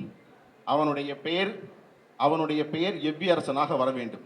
ஐயா சகாயம் அவர் இருக்காங்கன்னா அவன் ஒரு எவ்வியரசனாக வரணும். ஆனால் அவருக்கு நிறைய, என்னுடைய மகனுக்கு நிறைய எடுத்துக்காட்டு வந்து நான் ஐயாவை சொல்லி தான் வளர்த்துருக்கேன். ஏன்னா இந்த தகவல் நான் இங்கே சொல்லணும்னு ஆசைப்பட்டேன். இதை தாண்டி இப்போ நம்ம இந்த படத்துக்குள்ளே போகலாம், இந்த பாராட்டு விழாக்குள்ளே போகலாம். ஃபஸ்ட்டு இது கொஞ்சம் இன்ட்ரெஸ்டிங்காக இருக்கும். ஏன்னா முதல்ல நான் வந்து மேதகு படம் ஸ்டார்ட் பண்ணும்போது பார்த்தீங்கன்னா 1 மந்தில் ஷூட்டிங் போனோம். ஒரு வேன் ஆக்சிடென்ட்டு. நான் பைக்கில் போயிட்டுருக்கேன், ஒருத்தன் வேன் டோரை திறந்துட்டான். டக்குன்னு நின்றுட்டு இருந்த வேன் டோரை திறந்து, இன்றைக்கி அந்த தழும்பு கையில் இருக்கும், வேன் டோரை திறந்து எனக்கு ஆக்சிடென்ட்டு. இந்த இது வந்து ஃபுல்லாக விலகிருச்சு. இன்னும் ஒரு 1 மந்தில் ஷூட்டிங் ஸ்டார்ட் பண்ணோம். நான் டாக்டர் சொல்லிட்டாரு, மினிமம் 3 மந்த்ஸ் நீங்கள் வந்து அந்த கட்டோட படுத்திருந்தா தான் உங்களுக்கு வந்து சரியாகும்னு சொல்லிட்டார். ஆனால் நான் ஸ்டாப் பண்ணல. ஃபஸ்ட்டு தான் விழுந்துச்சு. தமிழ் தேசியத்துக்குன்னு முதல்ல ஒரு படம் எடுக்கணும்னு ஆசைப்படும் போது அடி முட்டியில். அப்புறம் டாக்டர்கிட்ட போனால், தம்பி வெறும் 15 டேஸ் தான் ஆகுது, நீங்கள் ரிமூவ் பண்ண சொல்கிறீங்க, என்ன பண்ணுவீங்க? இந்த ஜவ்வு ஒட்டாது உங்களுக்கு, அது ஒட்டாமல் போனாலும் போயிட்டு போகுது. நான் முடிவு பண்ணிட்டேன், இதை நான் விட்டேன்னா திரும்ப யாரும் வரமாட்டாங்க டெக்னீஷியன்லாம், நான் இந்த படத்தை எடுத்தே ஆகணும்னு சொல்லிட்டு அந்த படத்தை ஷூட்டிங் ஃபுல்லாகவே பார்த்தீங்கன்னா நான் ஒரு ஸ்டிக்கு வச்சு தான் அந்த படமே எடுத்திருப்பேன். அந்த படம் ஃபுல்லாகவே நொண்டி தான் அந்த படம் முடிக்கிற வரைக்குமே, போஸ்ட் ப்ரொடக்ஷன் வரைக்குமே நான் இப்படி தான் ஃபுல்லாக அந்த படமே எடுத்திருப்போம். அப்படி ஒரு பிரச்சனை வந்துச்சா, அப்புறம் எப்பாடுபட்டு ரிலீஸ் கொண்டு வந்தேன். ரிலீஸ் பண்ண முடியாத சூழல், பெரும் பிரச்சனை. அப்படியும் பண்ணோம். அதுக்கப்புறமேல அது வந்து மேதகு 2 எடுக்கணும்னு சொல்லி அது ஒரு பிரச்சனையாக போய் அந்த படமும் அப்படியே ஸ்டாப் ஆயிடுச்சு. இந்த படம் பிளாக் ஷிப்பில் ஓரளவுக்கு வெற்றியானுச்சு. அது பொருளாதார ரீதியாக வெற்றியானுச்சுன்னா வெற்றியாச்சு. அதுக்கடுத்து இந்த சல்லியர்கள் ஸ்டார்ட் பண்ணோம். இப்போ தான் அண்ணன் ராவணன் அண்ணன் உள்ளே வந்தாங்க. அப்போ அந்த சல்லியர்கள் ஸ்டார்ட் பண்ணும்போதே ஒரு சிக்கல் என்னென்னா, ஸ்கிரிப்ட் சொல்லியாச்சு, சைன் பண்ணியாச்சு, எல்லாமே பண்ணியாச்சு. ஷூட்டிங் போகிற நேரத்தில் காசு இல்லை. உண்மை, கருணாசன்கிட்ட காசு இல்லை. நாங்கள் டேட்லாம் வாங்கிட்டோம், ஆக்டர் ஆக்ட்ரஸ் எல்லாத்தையும் டேட் வாங்கிட்டோம், டெக்னீஷியன் டேட் வாங்கிட்டோம், அவங்களாம் டேட் மாற்ற முடியாதுன்றாங்க, எல்லாத்தையும் டேட் வாங்கி எல்லாம் ரெடியாக இருக்குது, இப்போதைக்கு காசு இல்லை, கொஞ்சம் தள்ளி போடலாமான்னு கேட்குறாரு.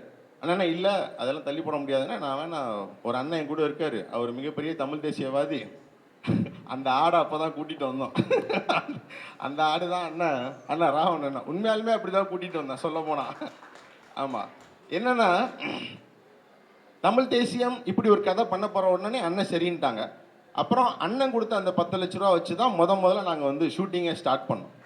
இவர் கொடுத்த அந்த பணத்தை வச்சு தான் ஃபஸ்ட்டு ஷூட்டிங் ஸ்டார்ட் பண்ணோம். அப்புறம் ஷூட்டிங் போக போக அப்புறம் கருணாஸ் அண்ணா உதவி பண்ணாங்க, ஷூட்டிங் எல்லாம் நல்லபடியாக போயிட்டு இருந்துச்சு. இந்த படம் முடிச்சதுக்கு அப்புறமேல முதல்ல சீமான் அண்ணன்ட்ட வந்து இந்த படத்தை போட்டு காமிச்சோம். இந்த சல்லியர்கள் திரைப்படத்துக்கான முதல் பாராட்டு விழா எங்கள் அண்ணன் செந்தமலன் சீமான் வச்சது. அப்போ கூட நான் சொன்னேன், இப்போ சமீபத்தில் ஒரு பிரச்சனையில் கூட சொன்னேன், அண்ணா சில நேரங்களில் என்கிட்ட வந்து யார் தமிழர்னு கேட்குறாங்க, நான் என்னுடைய படத்தை வச்சே பதில் சொல்கிறேன்.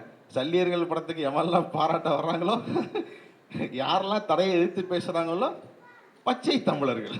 நீங்கள் அதை வந்து யோசிக்கவே வேண்டாம். இன்ன வரைக்கும் நான் அப்படி தான் சொல்கிறேன். அதுக்கப்புறம் தொடர்ந்து இந்த பாராட்டுகள் வந்து கிட்டத்தட்ட எனக்கு இது ஒரு 4வது 5வது மேடை எனக்கு இது வந்து பாராட்டு விழாங்கிறது.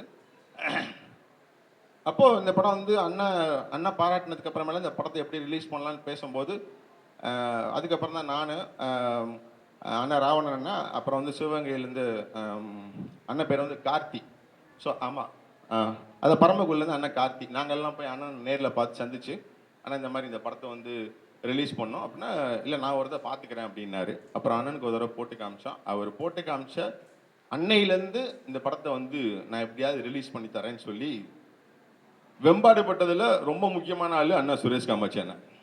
அதுலேயும் தொடர்ந்து இந்த படத்துக்கு ஏகப்பட்ட சிக்கல் எல்லா பக்கத்துலேருந்தும், அது வந்து ப்ரொடக்ஷனாக இருக்கட்டும், எல்லா பக்கத்துலேருந்து சிக்கல். நான் அண்ணனுக்கு அனுப்பிச்ச வாய்ஸ் மெசேஜ்லாம் இப்போ கூட திரும்ப கேட்பேன். ஒன்றே மட்டும் தான் சொல்லுவேன் சுரேஷ் காமாட்சி அண்ணன்ட்ட, அண்ணே ரொம்ப பாடுபட்டுட்டேன், தயவு செஞ்சு விட்டுட்டு மட்டும் போயிடாதீங்க, நீங்கள் தயவு செஞ்சு கூட இருங்க, எப்படியாவது ரிலீஸ் பண்ணுறோம், நீங்கள் மட்டும் கூட இருங்கன்னு சொல்லி கிட்டத்தட்ட வந்து அண்ணன்கிட்ட நான் அது வந்து கெஞ்சாத நாட்களே இருக்காது. அப்படியான விஷயங்கள்லாம் தாண்டி இந்த படம் வந்து வெளியில் வந்து நிற்கும் போது தியேட்டர் கிடைக்கல, அங்கே ஒரு பிரச்சனை. சரி இந்த படத்தை எப்படியாவது நம்ம ரிலீஸ் பண்ணி எடுத்துகிட்டு போயிடலான்னு சொல்லி நம்ம வந்து ஃபுல்லாக ஓடிடிக்கு போகும்போது அது ஒரு சின்ன பிளாட்ஃபார்ம்ங்கிறனால ஓரளவுக்கு எங்களுக்கான அந்த எக்கனாமிக் வந்துச்சுன்னு நான் நினைக்கிறேன். ஏன்னா அது அண்ணன் தான் லாஸ்ட்டாக க்ளோஸ் பண்ணி அனௌன்ஸ் பண்ணுவாங்க, அதுக்காக தான் எல்லாருமே காத்திருக்கோம். ஸோ இதெல்லாம் தாண்டி இந்த படம் இவ்வளோ கஷ்டப்பட்டு இவ்வளோ தாண்டி வரும்போது பார்த்தீங்கன்னா, இதுக்கு ஒரு பாராட்டு விழா வைக்கும்போது இன்னைக்கு காலையில் பார்த்தீங்கன்னா கரண்ட்டு போயிடுச்சு. இது வந்து எனக்கு இப்போ நடக்கலை, இதுக்கு முன்னாடி ஒரு பாராட்டு விழா வச்சுருந்தாங்க வெள்ளூரில், நல்லா பேசிக்கிட்டு இருந்தாங்க, எல்லாரும் பேசினாங்க, டான்ஸ் எல்லாம் ஆடினாங்க, கரண்ட் இருந்துச்சு. சல்லியர்கள் திரைப்பட இயக்குனர் கிட்டனோடனே கரண்ட் போயிடுச்சு, அடுத்த செகண்ட் கரண்ட் போயிடுச்சு. எனக்கு இன்னைக்கு அப்படி தான் தோணுச்சு, ஆஹா என்னடா இது, அடுத்து நம்மளை வந்து இங்கே இது கூப்பிட போகிறாங்க, மேடை கூப்பிட போகிறாங்க, திரும்ப கரண்ட் போகுதே அப்படின்னு. அது பார்த்தா சரி ஓரளவுக்கு கரண்ட்லாம் செட் பண்ணி ஐயாவே கீழே இறங்கி வந்துட்டாங்க. அவங்க ஈபிக்காரன் எல்லாத்தையும் பிடிச்சி எல்லாம் திட்டி மேலே வந்தா சரி என்னமோ இன்னைக்கு நம்மளை பாராட்டிடுவாங்கன்னு நினச்சா மைக்கு போயிடுச்சு. சரி இது வந்து நான் அதான் நினச்சேன், ஐயா ஒரே ஒரு விஷயம் உங்கள்ட்ட ரெக்வஸ்ட் வச்சுக்கிறேன், நீங்கள் உங்கள் பொறுப்பாளர்களை யாரும் நீங்கள் வந்து கடிஞ்சிக்க வேண்டாம், அவங்க நல்லபடியாக ஏற்பாடு பண்ணியிருந்தாங்க, இதுக்கு எல்லாத்துக்கும் முதல் காரணம் நான் தான். நீங்கள் யாரை பாராட்ட கூப்பிட்டீங்களோ அவன் தான் இது எல்லாத்துக்கும் காரணம். நம்ம போகிற எல்லாமே அப்படி தான் இருக்குது, ஏன்னா நம்ம தாங்கி செல்லக்கூடிய கொள்கைகள் அந்த மாதிரி. அதனால் நீங்கள் யாரையும் திட்டிடாதீங்க, இதுக்கு முதல் காரணம் நான் தான். ஒருவேளை நீங்கள் இன்னைக்கு கூப்பிடாம சுரேஷ் காமாட்சி அண்ணனையே உங்களை மட்டும் கூப்பிட்டீங்கன்னா பலன்னு கரண்ட் இருந்திருக்கும், உண்மையாலுமே இருந்திருக்கும். எனக்கு ரொம்ப மகிழ்ச்சியாக இருந்தது நீங்கள் கூப்பிட்டது, இந்த விஷயங்கள் எல்லாமே உங்கள்கிட்ட நான் சொல்லணும்னு நினச்சேன். இதெல்லாம் தாண்டி இந்த படத்தை வந்து என்னதான் ஓடிடி பிளாட்ஃபார்மில் வந்து இந்த படம் ரிலீஸ் ஆகிருந்தா கூட இன்றைக்கி வந்து வெளிநாடுகளில் வந்து இந்த படத்தை கொண்டு போகிறதுக்கு இந்த படத்துக்கான வெளிநாட்டு உரிமம் வந்து ICW மூலியமாக அண்ணன் சுரேஷ் காமாட்சி அண்ணன் மூலியமாக அண்ணன் ராவணனுக்கு தான் நாங்கள் வாங்கி கொடுத்தோம். ஏன்னா அவருடைய பங்கு இந்த படத்தில் வந்து ரொம்ப முக்கியமான விஷயம். அப்போது நாங்கள் ஒரு குழு அமைச்சு என்னதான் இந்த படம் ஓடிடி ரிலீஸ் ஆகிருந்தால் கூட இந்த படத்தை வந்து வெளிநாடுகளில் வந்து திரையரங்கில் வந்து மக்களை பார்க்க வைக்கணும்னு நினச்சோம். அதுக்கு நாங்கள் ஒரு குழு அமைச்சோம்.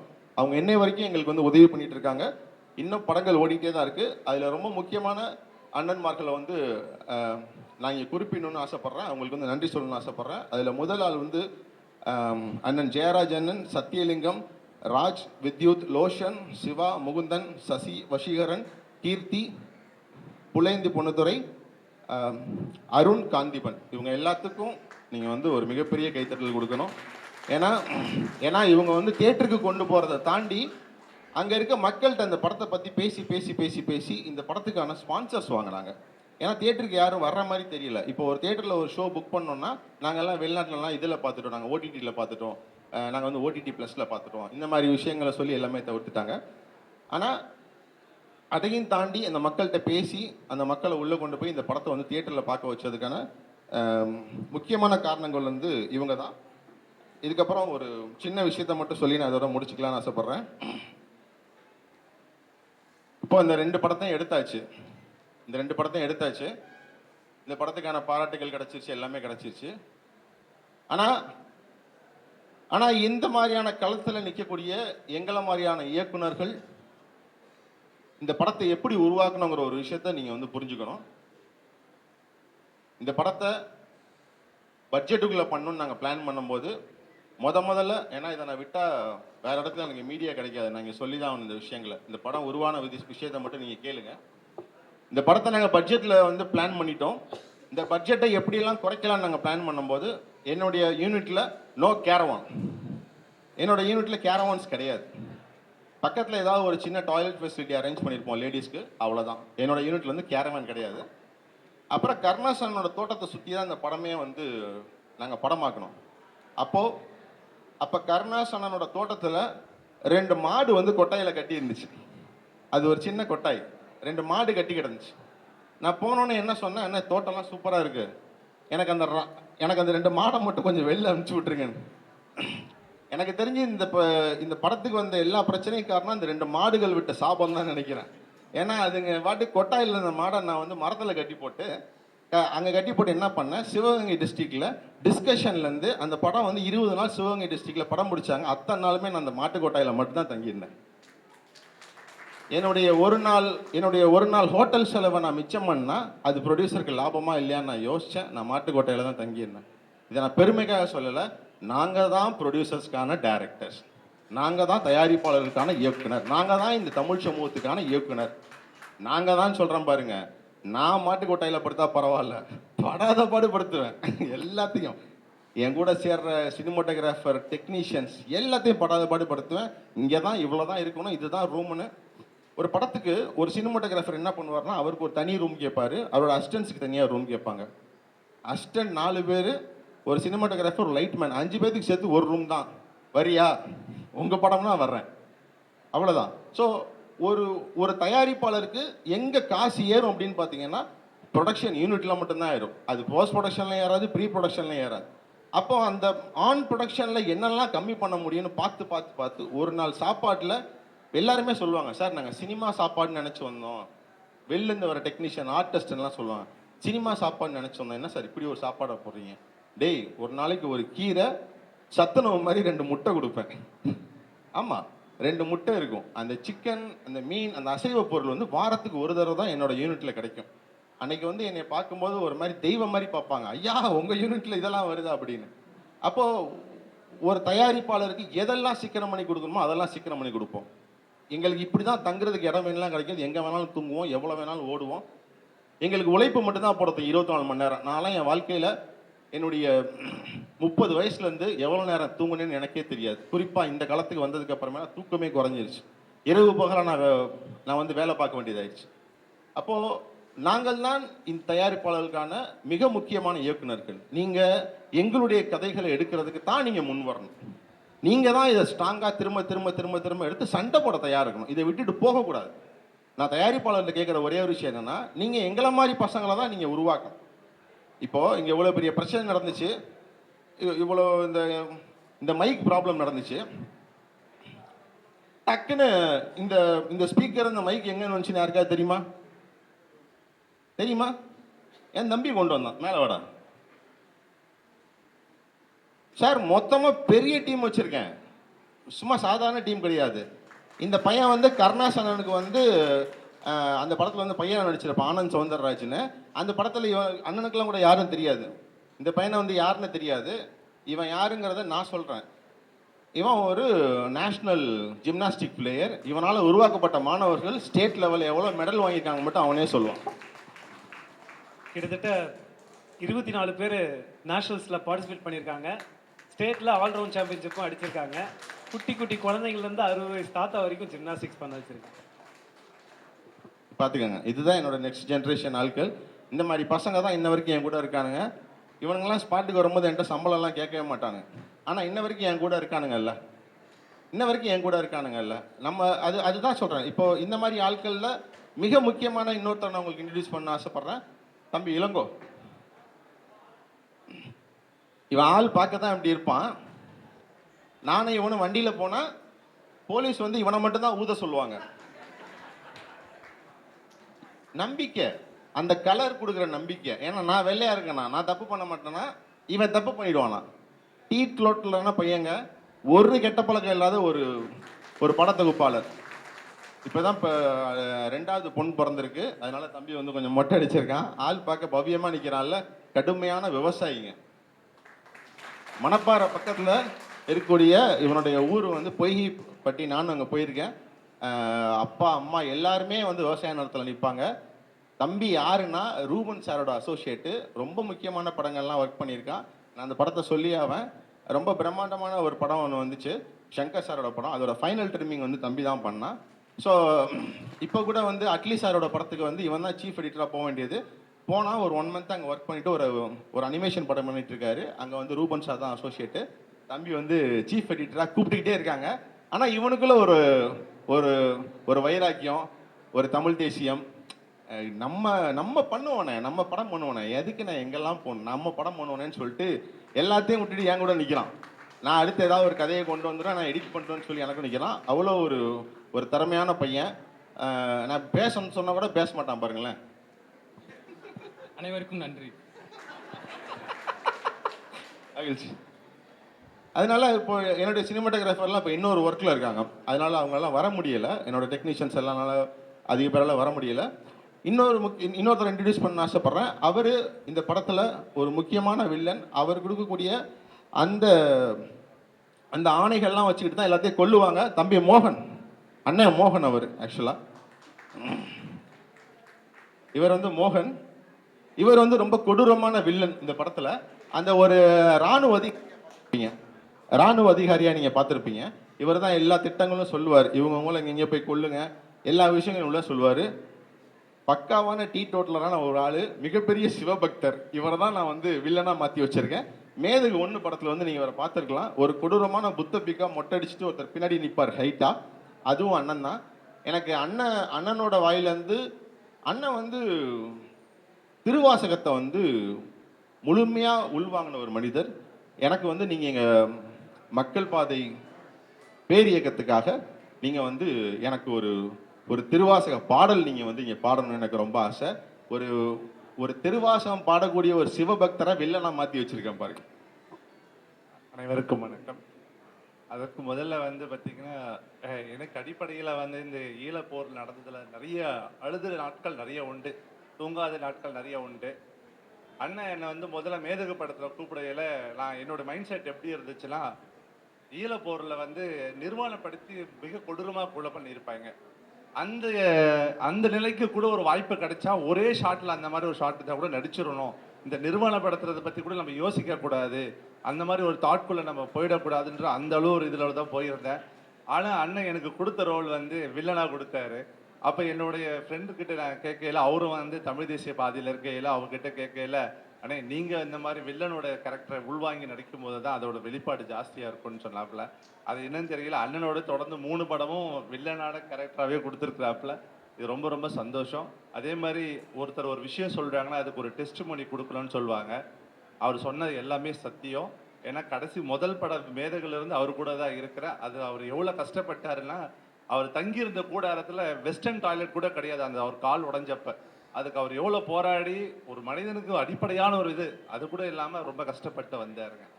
இது மாதிரி நிறைய விஷயங்கள் சல்லியர்களையும் அவர் கஷ்டப்பட்டார். இன்னொரு படம் ப்ரொடக்ஷனில் முடிஞ்சு எல்லாமே ரெடியாக இருக்குது. அந்த படத்தோட கடைசியை நான் போயிட்டு வரேன்னு சொல்லும் பொழுது, அவரோட ஷூட்டிங் முடிச்சுட்டு 2 மணிக்கு முடிச்சுட்டு நாங்கள் எல்லாரும் இதுக்கு போகிறோம், ஹோட்டல் ரூமுக்கு போகிறோம். நான் வெடிய நேரம் காலையில் 6 மணிக்கு நான் பெங்களூர் போகணும்னு சொல்லிட்டு அண்ணன்கிட்ட சொல்லிட்டு கிளம்புறேன். அவருடைய காட்டுக்கு பக்கத்தில் பார்த்தீங்கன்னா இவ்வளோ டேப்லெட்ஸோட குட்டிகள் இருந்துச்சுங்க. அவர் மாத்திரை போட்டு ஸ்ட்ரெஸ்ஸு ஃபுல்லாக, ஏன்னா அந்த மாத்திரைகள் நமக்கும் தெரியும் நல்ல ஸ்ட்ரெஸ் இருக்கும். அப்படியெல்லாம் தான் கடந்து தான் இந்த படத்தை நம்ம கொண்டு வரோம். இதை மகிழ்ச்சி இது எனக்கு இந்த வாய்ப்பு கொடுத்ததுக்கு. அதே மாதிரி சிவ இது சொன்னது உண்மைதாங்க. மணிவாசகர் தான் என்னுடைய குருநாதர். அவருடைய பாதை எனக்கு தமிழ் தான் எனக்கு இந்த சிவபாதையும் கொடுத்துச்சு. நானேயோ தவம் செய்தேன் சிவாய நம என பெற்றேன், தேனாய் இன்னபதுமாய் தித்திக்கும் சிவபெருமான் தானே வந்து எனது உள்ளம் புகுந்து அடியாருக்கு அருள் செய்தான். நான் தவம் செய்தேன் அவன் அருள் செய்தான், அவன் அருள் செய்தான் நான் தவம் செய்தேன், நான் தவம் செய்தேன் அவன் அருள் செய்தான். இதுதான் என்னுடைய வாசகம். அது என்னோட குருநாதர் கொடுத்தது. அது அடிப்படையில் தான் பயணிச்சுக்கிட்டு இருக்கோம். தமிழ் குரு நல்லுலகம் இருக்கிற வரைக்கும் கண்டிப்பாக தமிழ் தேசியம் வாழும் நம்பிக்கையோடு வெளிப்படுறேன். மகிழ்ச்சி, நன்றி. இப்படி ஒரு சிவபக்தர் தான் வந்து நம்ம வில்லனா மாற்றிருக்கோம். இந்த மாதிரி நிறைய எதிர்மறை வேலைகள் செஞ்சுருக்கோம். ரொம்ப கடைசியாக ஒரே ஒரு விஷயம், ஐயாவுக்கு வந்து நான் இந்த படத்தை போட்டு காமிக்கும் போது ஐடிஎஃப்சி சென்னையில் போட்டு காமிச்சோம், அடையாரில் போட்டு காமிச்சோம். அப்போ அந்த படத்தை பார்த்துட்டு ஐயா வெளில வரும்போது, ஐயா நீங்கள் ஒரு சின்ன பைட்ஸ் கொடுக்கணும்னு கேட்டேன். இல்லை எனக்கு இப்போ அது கொடுக்குற மனநிலையே இல்லை எனக்கு இப்போது. ஆனால் அப்பா ஐயா என்கிட்ட ஒரே ஒரு வார்த்தை சொன்னாங்க, நாங்கள் இத்தனை ஐஏஎஸ் அதிகாரிகள் இருந்து விட்டுட்டோமே நினைக்கும் போது என்னால் அதை தாங்கிக்கவே முடியலை. அதுவும் இந்த காட்சிகள்லாம் பார்க்கும்போது ஐயா என்கிட்ட சொன்னது இதுதான், நாங்கள் இவ்வளவு பேர் நம்ம எல்லாருமே இருந்தோமே, இவ்வளோ பேர் இருந்தோமே, நம்ம விட்டுட்டோமே அப்படின்னு ஐயா சொன்னாங்க. அதே தான் திரும்ப நானும் சொல்கிறேன். ஐயா நிற்கக்கூடிய அதே நிலைமையில தான் நிற்கிறேன். இவ்வளவு பெரிய தமிழ் சமூகம், வணிகம் செய்யக்கூடிய சமூகம், இந்த களத்தை தான் நிற்க போகிறோம், நின்று அடிபட போகிறோம் தெரிஞ்சு இதே களத்தில் திரும்ப திரும்ப நிற்கிறோம். என் தமிழ் மீது ஆணையாக நான் வேறு எந்த படங்களும் என் வாழ்க்கையில் எடுக்க போகிறதில்லை. எடுத்தால் தமிழ் தேசிய கதைகள் மட்டும்தான், தமிழ் தேசிய சிந்தனைகள் மட்டும்தான், குறிப்பாக நாங்கள் அழிந்த வழி வரலாறுகளை மட்டும்தான் எடுக்க போகிறேன். ஐயா அன்னைக்கு தியேட்டர் வாசலில் வச்சு சொன்ன அதே விஷயத்த நான் உங்கள்கிட்ட சொல்கிறேன், இவ்வளோ பேர் இருந்தும் நீங்கள் எங்களை விட்டுறாதீங்க.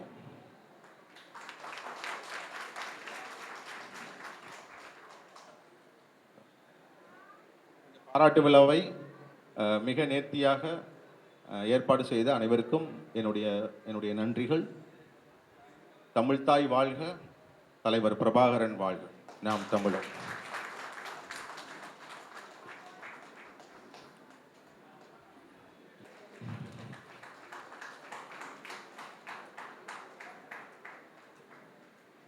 கடைசி தரியில் கண்டாங்கி சேலை என்ற ஐயாவின் நேர்மை புத்தகமும் பரிசளிக்கப்படுகிறது. மக்கள் பாதை பேரியக்கம் விருது வழங்கி நாங்கள் பெருமைப்படுகிறோம் என்பதை தெரிவித்துக் கொள்கிறேன்.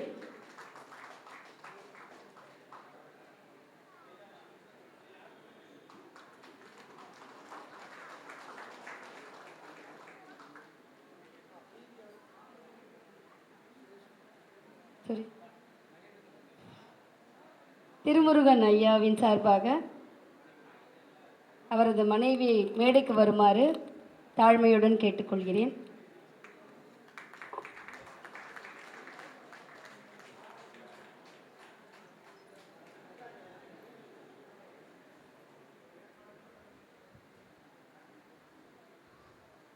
கடைசி தரியில் கண்டாங்கி சேலை நேர்மையாளர் ஐயாவின் புத்தகமும் பரிசளிப்பதில் மக்கள் பாதை பேரியக்கம் பெருமை கொள்கிறது.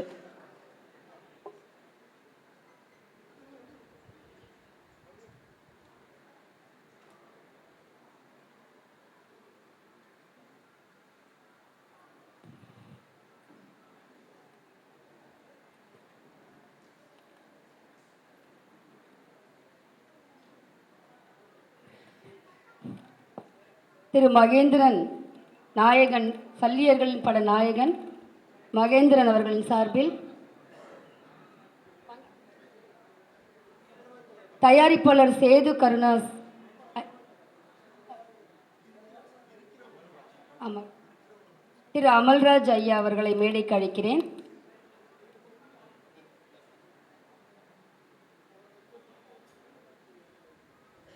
அமல்ராஜ் ஐயா இருக்கீங்களா? வெளியீட்டாளர் சுரேஷ் காமாட்சி அவர்களை விருது பெற்றுக்கொள்ளும்படி அன்போடு அழைக்கின்றேன். மக்கள் பாதை பேரியக்கம் விருது வழங்குவதில் பெருமைப்படுகிறது.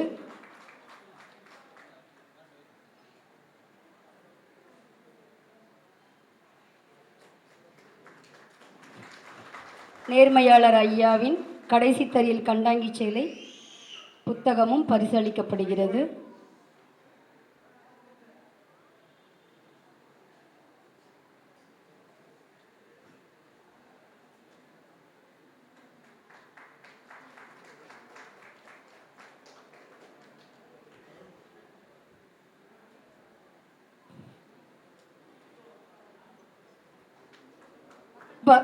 பேரியக்கத்தின் இணை தயாரிப்பாளர் தம்பி ராவணன்குமார் அவர்களை விருது பெற்றுக்கொள்ளுமாறு அன்போடு அழைக்கின்றேன்.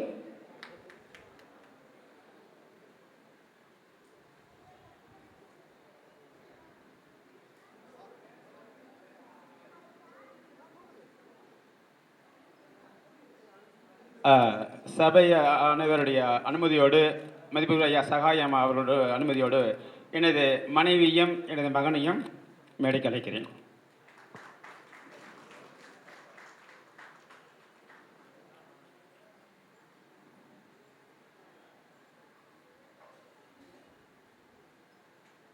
தம்பி ராவணகுமாரன் அவர்களுக்கு விருது வழங்குவதில் மக்கள் பாதை பேரியக்கம் பெருமை கொள்கிறது.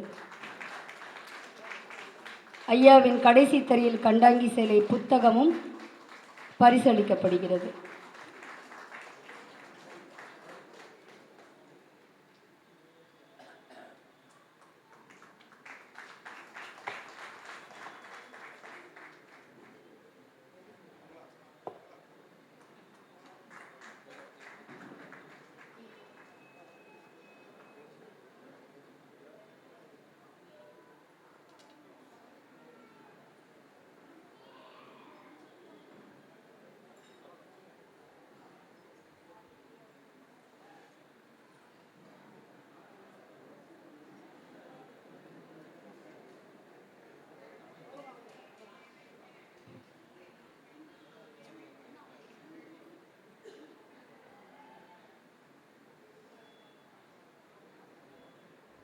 தோழர் தியாகு ஐயா அவர்களுக்கு சிறப்பு செய்யப்படுகிறது.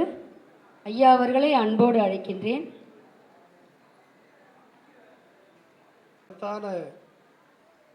தமிழர் இன விடுதலை கடத்தி வெளிப்பட்ட ஆழமான அறத்தை துல்லியமாக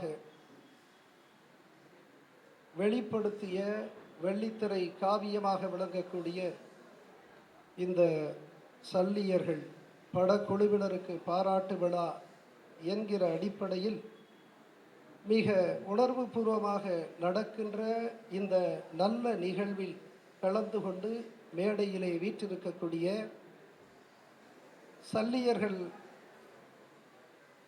படத்தினுடைய படைப்பாளிகள் மற்றும் பல்வேறு துறைகளிலிருந்து வந்திருக்கக்கூடிய ஆளுமைகள், வெகுமக்கள், ஊடகத்தினர் உங்கள் அத்துணை பேருக்கும் என்னுடைய வணக்கத்தை தெரிவித்துக் கொள்கிறேன்.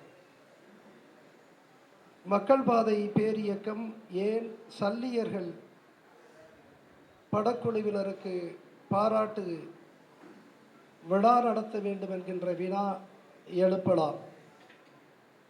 என்னை பல பேர்கள் கேட்பார்கள், ஒரு ஐஏஎஸ் அலுவலருக்கு இது தேவையா?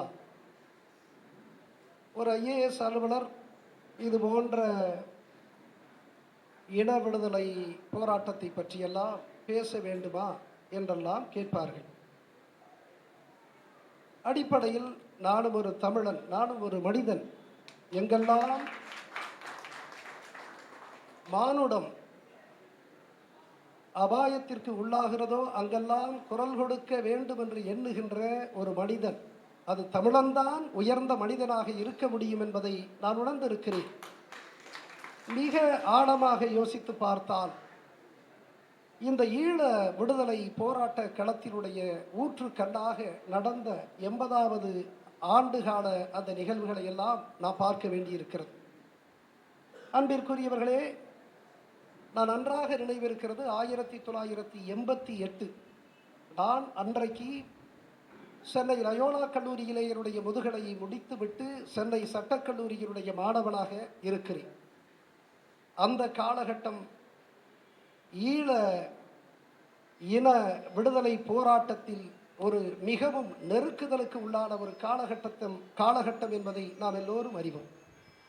அன்றைக்குத்தான் இந்திய அமைதிப்படை ஈழத்தில் நம்முடைய மக்களுக்கு எதிராக களமமைத்து காயப்படுத்தி கொண்டிருந்த அந்த காலத்தில் மாணவர்களாகிய நாங்கள் கொதித்து போய் போராட்ட களத்திற்கு வந்தோம். ஆனால் நான் எந்த ஒரு அரசியல் இயக்கத்திலும் அல்லது சமூக இயக்கத்திலும் நான் உறுப்பினராக இருந்தது கூட இல்லை. ஒரு தமிழ் சங்கத்திலே கூட உறுப்பினராக நான் இருந்தது இல்லை.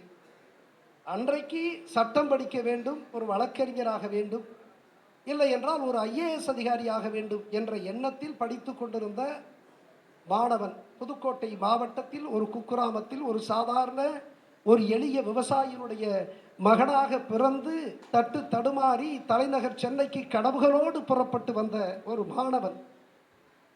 எனக்கு கனவெல்லாம் ஒன்று வழக்கறிஞராக வேண்டும் அல்லது ஐஏஎஸ் ஆக வேண்டும். ஐஏஎஸ் முதல் கனவு. ஒருவேளை ஐஏஎஸ் ஆக முடியவில்லை என்று சொன்னால் வழக்கறிஞராகி விடுவது என்பதுதான் கனவு. அன்றைக்கு தமிழக அரசால் நடத்தப்பட்ட பயிற்சி மையம் அண்ணா நகரில் இருக்கிறது. அது ஐஏஎஸ் பயிற்சி மையம். நானும் சென்னை சட்டக்கல்லூரியினுடைய முழு நேர மாணவன். அது இல்லாமல் ஒரு தொண்டு நிறுவனத்தில் நான் முதுகலை சமூக பணி படித்த காரணத்தினாலே ஒரு தொண்டு நிறுவனத்தில் முழு நேர பணியாளர். ஆக இந்த தொண்டு நிறுவனத்து பணியை முடித்துவிட்டு சென்னை சட்டக்கல்லூரியிலே நான் அங்கே படிப்பதற்கு செல்லுவேன். இந்த பயிற்சி மையத்திலும் நான் அந்த பயிற்சிக்காக சேர்ந்திருக்கிறேன். அப்பொழுது பார்த்தால் பயிற்சி மையத்திற்கு நான் போக மாட்டேன். ஐஏஎஸ் கனவாக இருந்தாலும் எனக்கு நேரம் இருக்காது. தொண்டு நிறுவன வேலையே முழு வேலை. சட்டக்கல்லூரியிலே படிப்பதும் அது பகல் நேர படிப்பு. இந்த சூழலில் நேரம் இருக்காது. எனவே நான் எப்பொழுதாவது 10 நாளைக்கு ஒரு முறை அண்ணா நகரில் இருக்கக்கூடிய அந்த பயிற்சி மையத்திற்கு சென்று அவர்கள் கொடுக்கக்கூடிய குறிப்புகளை வாங்கி கொண்டு நான் ஒரு சின்ன மிதிவண்டி வைத்திருப்பேன். அதை ஓட்டிக்கொண்டு கிளம்பி விடுவேன். 10 நாளைக்கு ஒரு முறை தான் நான் இங்கே செல்லுகின்ற காரணத்தினால் அந்த முதல்வருக்கு என்னுடைய பெயரே தெரியாது. என்னை பார்த்து என்ன சமரசம், ஒரு நாள் வந்தால் 9 நாள் காணாமல் போகிறாய் என்று கேட்பார். சகாயம் என்கின்ற பெயர் அவர் மறந்து விட்டார். நான் அன்றாடம் போனால்தான் அவருக்கு நினைவிருக்கும். எனவே சாவில் தொடங்குகிறது, இம்மில் முடிகிறது. எனவே சமரசம் என்று என்னை பெயர் வைத்து விட்டார். என்ன சமரசம்? ஒரு நாள் வந்தால் நீ 9 நாள் காணாமல் போகிறாய் என்று அவர் என்னை கோபித்துக் கொள்வார். இல்லையா, ஏதாவது ஒரு பொய்யை சொல்லி, ஏன்னா நான் வழக்கறிஞராக படிக்கிறேன் அல்லவா, எனவே ஏதாவது ஒரு பொய்யை சொல்லி உடல்நிலை சரியில்லை அப்படியெல்லாம் சொல்லிவிட்டு அந்த சின்ன மிதிவண்டியை எடுத்துக்கொண்டு ஓடி விடுவேன் குடிசை பகுதிக்கு சமூகப்படியை மாலை நேரத்திலே செய்ய வேண்டும் என்பதற்காக. எனவே 50 பேர்கள் நாங்கள் படித்தோம். அந்த ப்ரிலிமினரி எக்ஸாமினேஷன், அந்த முதல்நிலை தேர்விலே 50 பேரிலே நாங்கள் 3 பேர் தேர்வு ஆனோம். அதிலே நான் ஒருத்தன். அதற்கு பிறகு இந்த மெயின் எக்ஸாமினேஷன் முக்கிய தேர்விலே 3 பேரில் எழுதுகிறோம். அது 2 பேர் தான் அன்றைக்கு தேர்வானார்கள். அதிலேயும் நான் ஒருத்தன். அப்படின்னா கேட்கக்கூடாது, சார் நம்ம கிளாஸுக்கெல்லாம் போகாமையே ஏதாவது குறுக்கு வழி இருக்கா சார் அப்படின்னெல்லாம் கேட்டுறாதீங்க. நான் ஒருத்தன் 2 பேர். நான் இப்போ பர்சனாலிட்டி டெஸ்ட் என்று சொல்லக்கூடிய இந்த ஆளுமை தேர்வு இன்டர்வியூவுக்கு நாங்கள் செல்லணும்.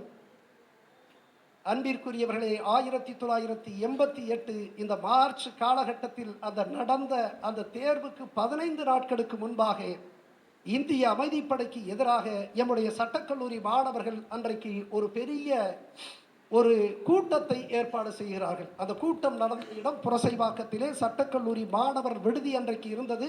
அதற்கு எதிர்ப்புறமாக இருக்கக்கூடிய ஒரு திருமண மண்டபத்திலே அந்த கூட்டம் நடந்தது.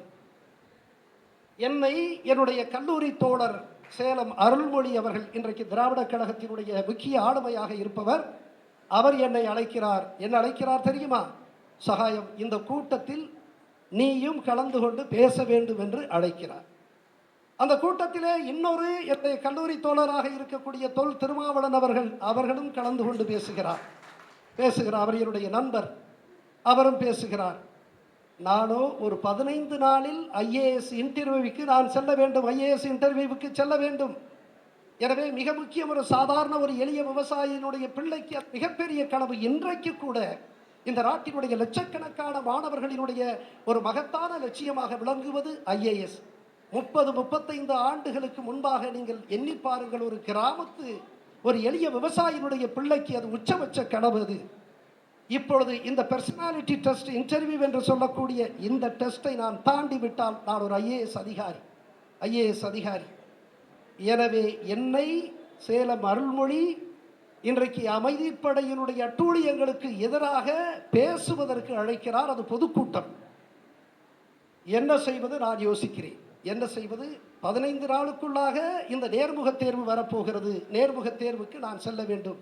ஆனால் இங்கே பேசுவது இந்திய அரசுக்கு எதிராக நான் பேச வேண்டும். என்ன செய்வது? இரவு யோசித்து கொண்டே இருந்தேன். ஐஏஎஸ்ஸா தமிழா என்று யோசித்து கொண்டிருந்தேன். விடிய காலையில் நான் ஒரு முடிவெடுத்தேன். எனக்கு இந்த ஐஏஎஸ்ஐ காட்டிலும் என் இனத்தினுடைய விடுதலை போராட்டம் தான் முக்கியம் என்று. அன்பிற்குரியவர்களே, நான் அன்றைக்கு பேசினேன். நான் அன்றைக்கு சேலம் அருள்மொழியோடு, தொல் திருமாவளவனோடு அன்றைக்கு அந்த கூட்டத்திலே ஐயா நெடுமாறன் அவர்களும் பேசினார்கள், சுபவியும் பேசினார். அன்றைக்கு அந்த கூட்டத்தில் நான் கலந்து கொண்டு அதற்கு பிறகு நான் அந்த நேர்முக தேர்வுக்கு சென்றேன். அந்த தேர்விலே நான் ஐஏஎஸ் கிடைக்கவில்லை என்றாலும் அந்த தேர்விலே நான் வெற்றி பெற்று மத்திய அரசினுடைய உள்துறை அமைச்சகத்திற்காக நான் தேர்வு செய்யப்பட்டேன். அந்த தேர்விலே 50 பேர்களிலே அந்த வகுப்பறைக்கே போகாமல் தேர்ச்சி பெற்றவன் தான் நான். அதற்காக வகுப்பறைக்கெல்லாம் போக வேண்டாம் என்றெல்லாம் கனவு கண்டு விடாதீர்கள். அது கடுமையான போட்டித் தேர்வு. இன்றைக்கு அது 12 லட்சம் பேர் எழுதுகிறார்கள். பிரிலிமினரி எக்ஸாமினேஷனுக்கு விண்ணப்பிப்பவர்களே 12 லட்சம் பேர். அதிலே முதல் நிலையில் எழுதுபவர்கள் 6 லட்சம் பேர். கடுமையாக இந்தியாவினுடைய மிக கடுமையான போட்டித் தேர்வு என்று கருதக்கூடிய அந்த போட்டித் தேர்விலே நான் அன்றைக்கு ஐஏஎஸ்ஸா என் இனத்தினுடைய விடுதலையா என்று எண்ணுகிற போது என்னுடைய இனத்தினுடைய விடுதலை தான் என் இதயநாதமாக இருக்கிறது என்று நான் அன்றைக்கு கருதி முடிவெடுத்தேன்.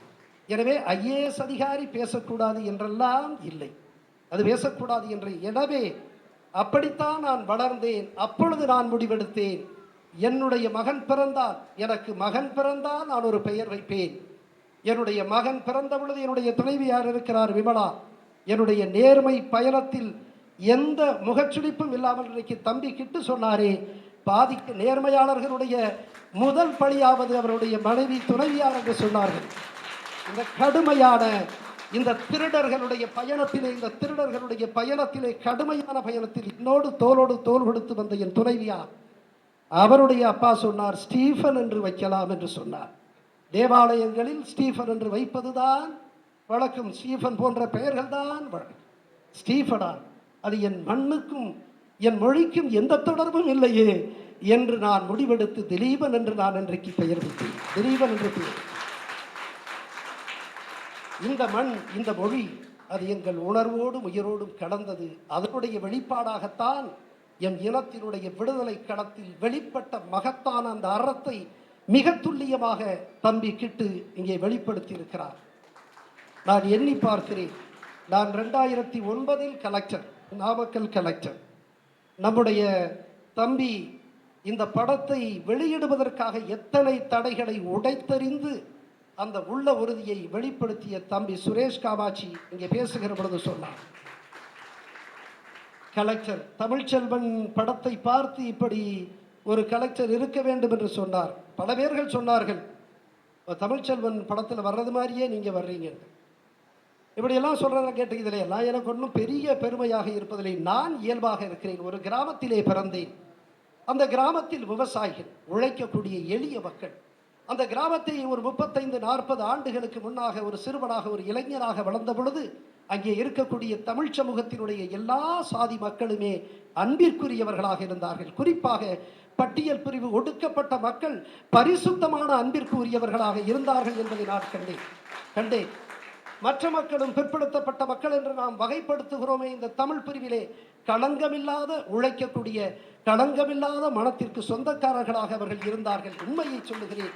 அவர்களை பார்த்துத்தான் என்னுடைய பதவி, நான் இங்கே சொன்னேனே, ஐஏஎஸ்ஸிலே நான் மத்திய அரசுக்கு தேர்வு செய்யப்பட்ட அந்த காலத்தில் நான் இங்கே அந்த தொகுதி 1 என்று சொல்லுகிறோமே, டிஎன்பிஎஸ்சி, தமிழ்நாடு அரசு தேர்வாணையத்தின் மூலமாக நடத்தப்படக்கூடிய அந்த தேர்விலே நான் டெப்டி கலெக்டராகவும் ஒரே நேரத்தில் நான் 2 தேர்வையுமே நான் வெற்றி பெற்றேன். டெப்டி கலெக்டராக நான் சேர்ந்த முதல் பதவியிலே உனக்கு அதிகாரம் இருந்தால் அதனை ஏழைகளுக்கு பயன்படுத்து, if you have power use it for the poor என்று நான் எழுதி வைத்திருந்தேன்.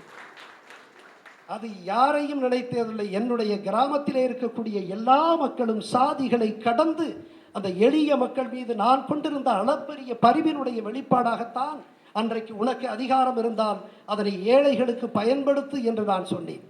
அன்றைக்கு அந்த மாவட்டத்தினுடைய கலெக்டராக அந்த பெரும் முதலாளிகளுக்கு 4000 ஏக்கர் 5000 ஏக்கர் வைத்திருக்கக்கூடிய அந்த தோட்ட அதிபர்களுக்கு துணையாக நான் நிற்கவில்லை என்ற காரணத்தினால் என் மீது நடவடிக்கை எடுத்தார் கலெக்டர். அதற்கு தொடக்க புள்ளியாக இந்த வாசகம்தான் இருந்தது. அன்பிற்குரியவர்களே, நேசிப்பதுதான் தமிழர்களுடைய பண்பு. அது எனக்கு இந்த மொழி கொடுத்திருக்கிறது. நான் எங்கேயும் கற்கவில்லை. என் தாய் தந்தை இடத்திலே கற்றுக்கொண்டேன். அதற்கு பிறகு இந்த மொழியிடத்திலிருந்து தான் நான் கற்றுக்கொண்டேன். இன்றைக்கு இந்த அறம் எப்படிப்பட்ட அறம் என்பதை நாம் புரிந்து கொள்ள வேண்டும். ஒன்றை மட்டும் சொல்லுகிறேன். நம்முடைய தம்பி சுரேஷ் காமாட்சி கலெக்டரை பற்றி சொன்னார். 2009 காலகட்டத்தில் நான் நாமக்கல் கலெக்டராக இருந்த பொழுது எனக்கு மகிழ்ச்சி இல்லை.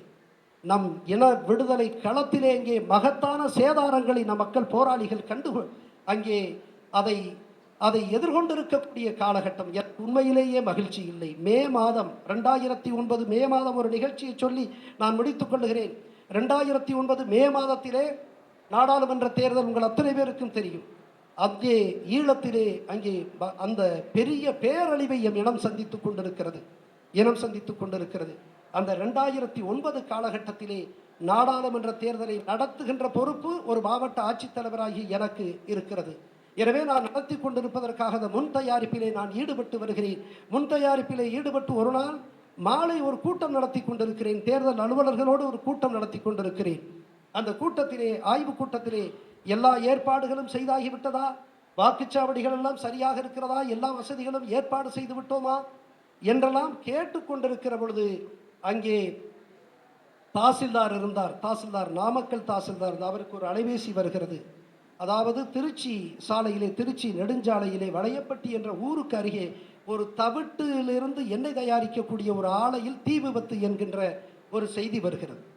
அந்த செய்தியை கேட்டவுடன் நான் தாசில்தாரை உடனே செல்லுங்கள், அந்த தளத்துக்கு செல்லுங்கள் என்று அறிவுறுத்தினேன்.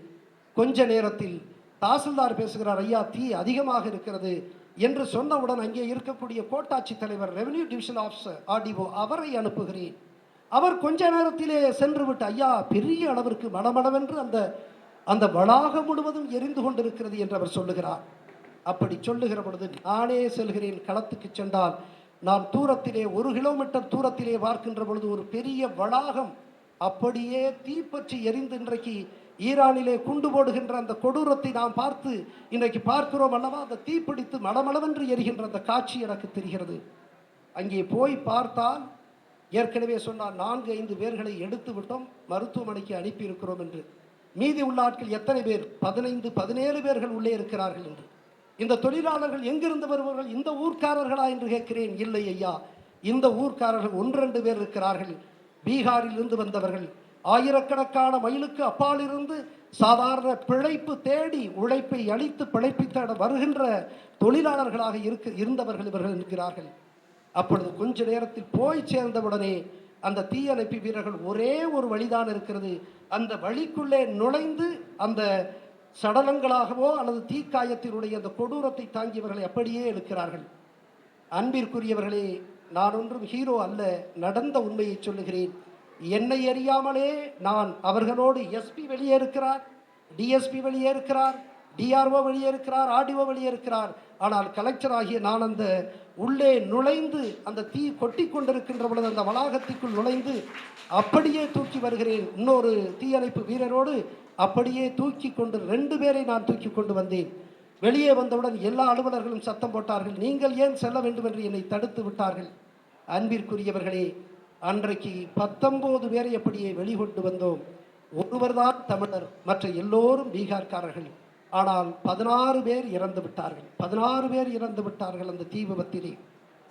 அதற்கு பிறகு அது இன்றைக்கு கிழக்கு சாம்பரான் என்று மகாத்மா காந்தியடிகள் 1915 இந்த நாட்டிலே வெகுஜன இயக்கமாக காங்கிரஸ் இயக்கத்தை மாற்றுவதற்கு ஊற்றுக்கண்ணாக இருக்கக்கூடிய ஒரு நிகழ்வாக அந்த சாம்பிரான், கிழக்கு சாம்பிரான் மாவட்டத்தில் உள்ள உழவர் பிரச்சனையை வெளிக்கொண்டு வருவார்ல, அதற்கு சென்றார் அல்லவா, அந்த பகுதியிலிருந்து வந்தவர்கள். அந்த மாவட்ட ஆட்சியருக்கு தொடர்பு கொள்கிறேன், அதற்கு பிறகு தலைமைச் செயலருக்கு தொடர்பு கொண்டு அங்கே இருக்கக்கூடிய உறவினர்களை இங்கே வரவழைக்கிறோம். வரவழைத்ததற்கு பிறகு இந்த உடல்களை நீங்கள் எடுத்துச் செல்வதென்றால் நான் ஏற்பாடு செய்கிறேன் என்று சொல்கிறோம். ஆனால் அவர்களோ பரம ஏழைகள். இந்த தேசத்தில் ஏழ்மை எவ்வளவு இருக்கிறது என்று அவர்களை பார்க்கிற பொழுது தெரிகிறது. பரம ஏழைகள். எனவே ஐயா வேண்டாம், இங்கேயே வைத்து எரியுங்கள் என்று சொல்லுகிறார்கள். அன்பிற்குரியவர்கள், இந்த 16 உடலையும் நான் நாமக்கல் மாவட்ட மக்களுக்கு ஒரு அறிவிப்பை செய்கிறேன். நம்முடைய மண்ணுக்கு உழைத்து பிழைப்பதற்காக, திருடி பிழைப்பதற்காக அல்ல, உழைத்து பிழைப்பதற்காக இங்கே வந்தவர்கள். இவர்களை கௌரவமாக அடக்கம் செய்ய வேண்டியது நம்முடைய மகத்தான பணி, தமிழருடைய அறம் அதுதான் என்று சொல்லி அழைக்கிறேன். நம்ப மாட்டீர்கள், 5000 பேர் வந்தார்கள். 5000 பேர் ஒரு பேரணியாக, ஊர்வலமாக அந்த உடல்களை எடுத்து செய்து மொத்தமாக தகனம் செய்தோம். அதோடு மட்டுமல்ல, அவர்களுக்கு 2 நாள் உணவளித்து ஒரு பெருந்தொகையை மக்களிடத்திலிருந்து சேகரித்து அவர்களுக்கு கொடுத்து அனுப்பினோம். அதுவும் தமிழர் அறம். அது மட்டுமல்ல, போகிற பொழுது கூட சாப்பிடுவதற்கு இவர்களுக்கு பணம் இருக்காது. கொடுக்கிற பணத்தை அவர்கள் குடும்பம் நடத்துவதற்கு பயன்படுத்திக்க வேண்டும் என்று சொல்லி 3 நேரத்திற்கு அவர்களுக்கு உணவு தயாரித்து கையிலே கொடுத்து அனுப்பினோம். அது மட்டுமல்ல, அதற்கு பிறகு அரசுக்கு நான் அனுப்புகிறேன், ஒரு பிரேரணை கருத்துருவை அனுப்புகிறேன். இவர்களுக்கு வழக்கமாக வழங்கக்கூடிய 1 லட்சம் ரூபாயை அனுப்புங்கள் என்று அரசு நிராகரித்து விட்டது. இவர்கள் எங்கள் ஊர்க்காரர்கள் அல்ல, நம்மூர்க்காரர்கள் அல்ல என்று நிராகரித்து விட்டது. அப்பொழுது மீண்டும் மீண்டும் எழுதி 1 லட்சம் ரூபாய் ஒவ்வொருவருக்கும் நான் வாங்கி கொடுத்து அந்த மாவட்ட ஆட்சித்தலைவருக்கு அனுப்பினேன். இப்போ நான் சொல்றது என்னன்னா, 2009 மே மாசத்துல இதே ஒரு தீ விபத்தில் நடக்கின்ற பொழுது ஒரு கலெக்டரே காப்பாற்றினார். ஆனால் கடலுக்கு அப்பால் எம்முடைய மக்கள் பேராபத்தையும் பேரழிவையும் சந்தித்துக் கொண்டிருப்பதற்கு யாருமே காப்பாற்ற இல்லை என்று நான் நெஞ்சுருகி வருந்திய காலம்தான் என்னுடைய கலெக்டர் காலம். எனவே என்னுடைய கலெக்டர் காலம் மிகுந்த மகிழ்ச்சியான காலம் அல்ல. அப்படிப்பட்ட களத்தை, அந்த களத்தில் இருக்கக்கூடிய அறத்தை இன்றைக்கு ஒரு மகத்தான ஒரு படைப்பாக அற்புதமாக பதிவு செய்திருக்கிறார். நம்முடைய மிகப்பெரிய ஆளுமையாக, மிகப்பெரிய கலைஞராக வர இருக்கின்ற தம்பி கிட்டு. உண்மையிலேயே மிக அற்புதமாக அந்த கதை தேர்வும் களத்தேர்வும் மிக அற்புதமாக இருக்கிறது. எனக்கு கூட கடற்கரைக்கு அந்த பக்கம் போய் சென்று பார்த்து விட வேண்டும் என்ற ஆசை. அந்த ஆசையெல்லாம் நிறைவேற்றுகின்ற வண்ணம் அந்த களத்திலே, அந்த பனமரத்து காடுகளுக்குள், அந்த பதுங்கு குழிக்குள் நம் பண்பாட்டு வெளிச்சம் எவ்வளவு உயர்வாக இருந்ததோ அதை சிவகங்கை களத்திலே சிறப்பாக காட்டிய அன்பு தம்பியை நான் உள்ளார்ந்து வாழ்த்துகிறேன். நிச்சயமாக நீ என்றே சொல்லுகிறேன் தம்பி, நீ ஒரு மகத்தான கலைஞராக, மகத்தான இயக்குனராக நீ வருவாய் என்ற நம்பிக்கை எனக்கு இருக்கிறது. என்ன அதீத நேர்மை கொஞ்சம் ஆபத்தானது என்பதை உணர்ந்தவன் என்ற முறையில் சொல்லுகிறேன். அதற்காக கொள்கையை விட வேண்டாம். நிச்சயமாக இன்றைக்கு தடை ஏற்பட்டது, மின் தடை ஏற்பட்டது, ஒளிபெருக்கி தடை ஏற்பட்டது. வந்திருக்கக்கூடிய நம்முடைய ஆளுமைகளிடத்தெல்லாம் நான் வருந்துகிறேன், மன்னிப்பை கோருகிறேன். இந்த தடைக்கு மன்னிப்பை கோருகிறேன். என்னுடைய தம்பிகள் ஏதோ ஒரு எங்கோ நடந்த அந்த தடைக்கு என்னுடைய தம்பிகள் பொறுப்பல்ல, நான் தான் பொறுப்பு. எனவே அந்த பொறுப்பை ஏற்றுக்கொள்கிறேன். சிரமத்தோடு இன்றைக்கு நடத்துகிறோம். சிரமத்தோடே வாழ்வதுதான் தமிழர் வாழ்வாக இருக்கிறது என்பதை நாம் புரிந்து கொள்ள வேண்டும். எனவே இன்றைக்கு நம்முடைய தம்பி சுரேஷ் காமாட்சி அவர் வெளிப்படுத்திய உண்மையான உணர்வை நான் அந்த தடை ஏற்படுத்திய பொழுது நான் பார்த்தேன். அந்த தடையை இவர்கள் திரைப்பட அந்த படத்தை வெளியிடுவதற்கு, அரங்குகளை கொடுப்பதற்கு அவர்கள் மறுத்திருக்கக்கூடிய நிலையில் தடையை ஏற்படுத்துக அந்த முற்பட்ட நிலையில் அவருடைய பேட்டியை காண்டேன். என்னுடைய உள்ளத்தை அது தொட்டது. எனவே அன்பிற்குரிய அந்த மகத்தார் கலைஞர்களை பாராட்ட வேண்டிய அந்த பொறுப்பு நமக்கு இருக்கிறது. அதற்கு புள்ளியாக இருந்தது நம்முடைய தம்பி, நம்முடைய ராவணகுமார். அவர் ஒரு சாதாரண எளிய மனிதர். ஆனால் நிகரற்ற இந்த தமிழ் மீது பற்று கொண்ட நிகரற்ற ஒரு மனிதர்.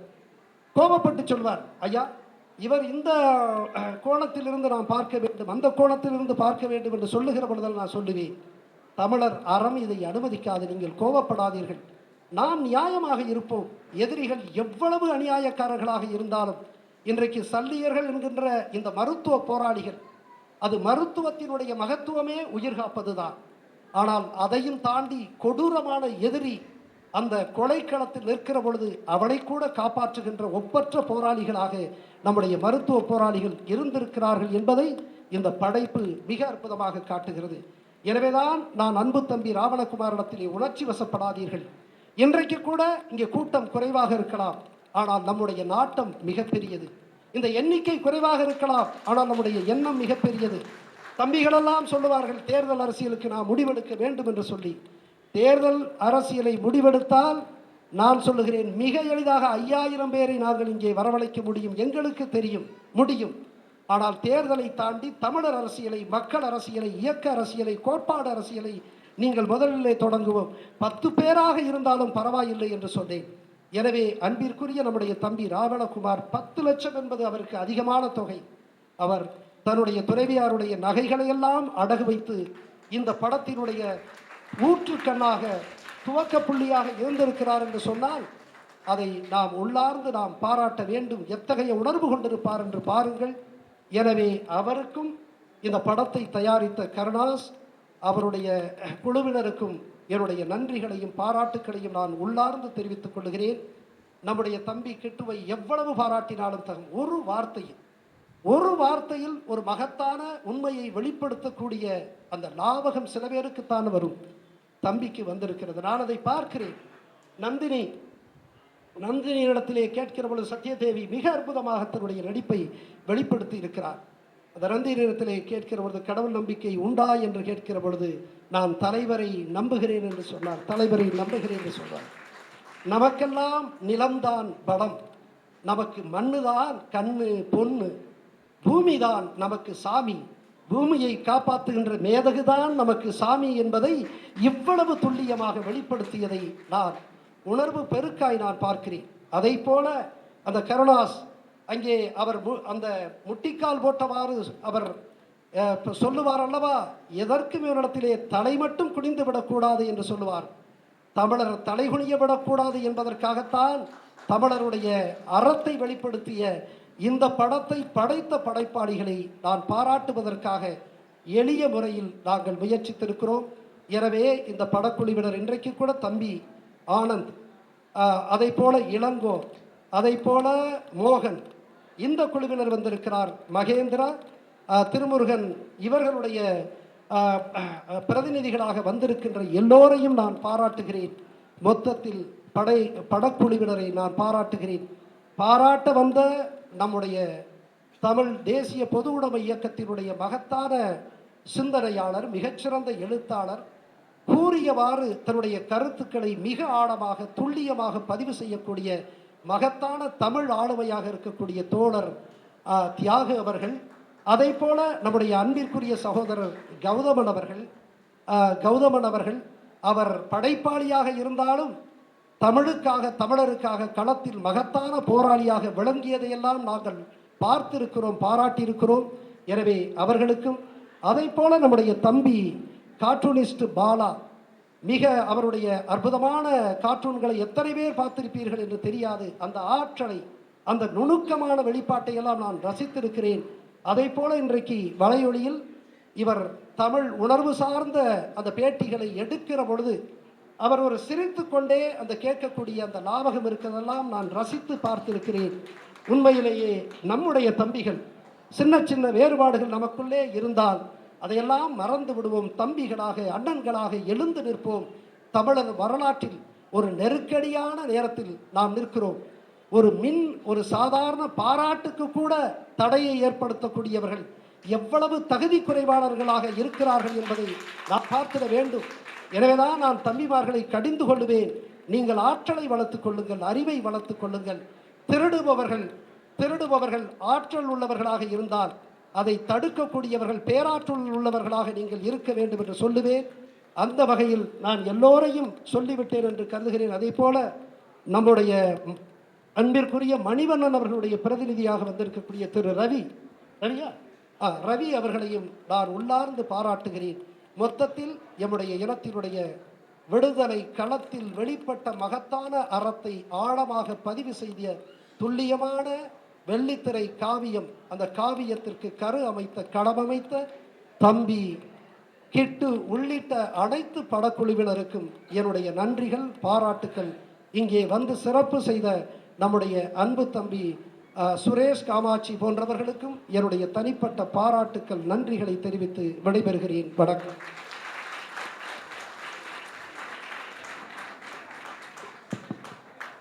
கல்லுக்கும் ஈரம் வரும், வீரம் வரும்.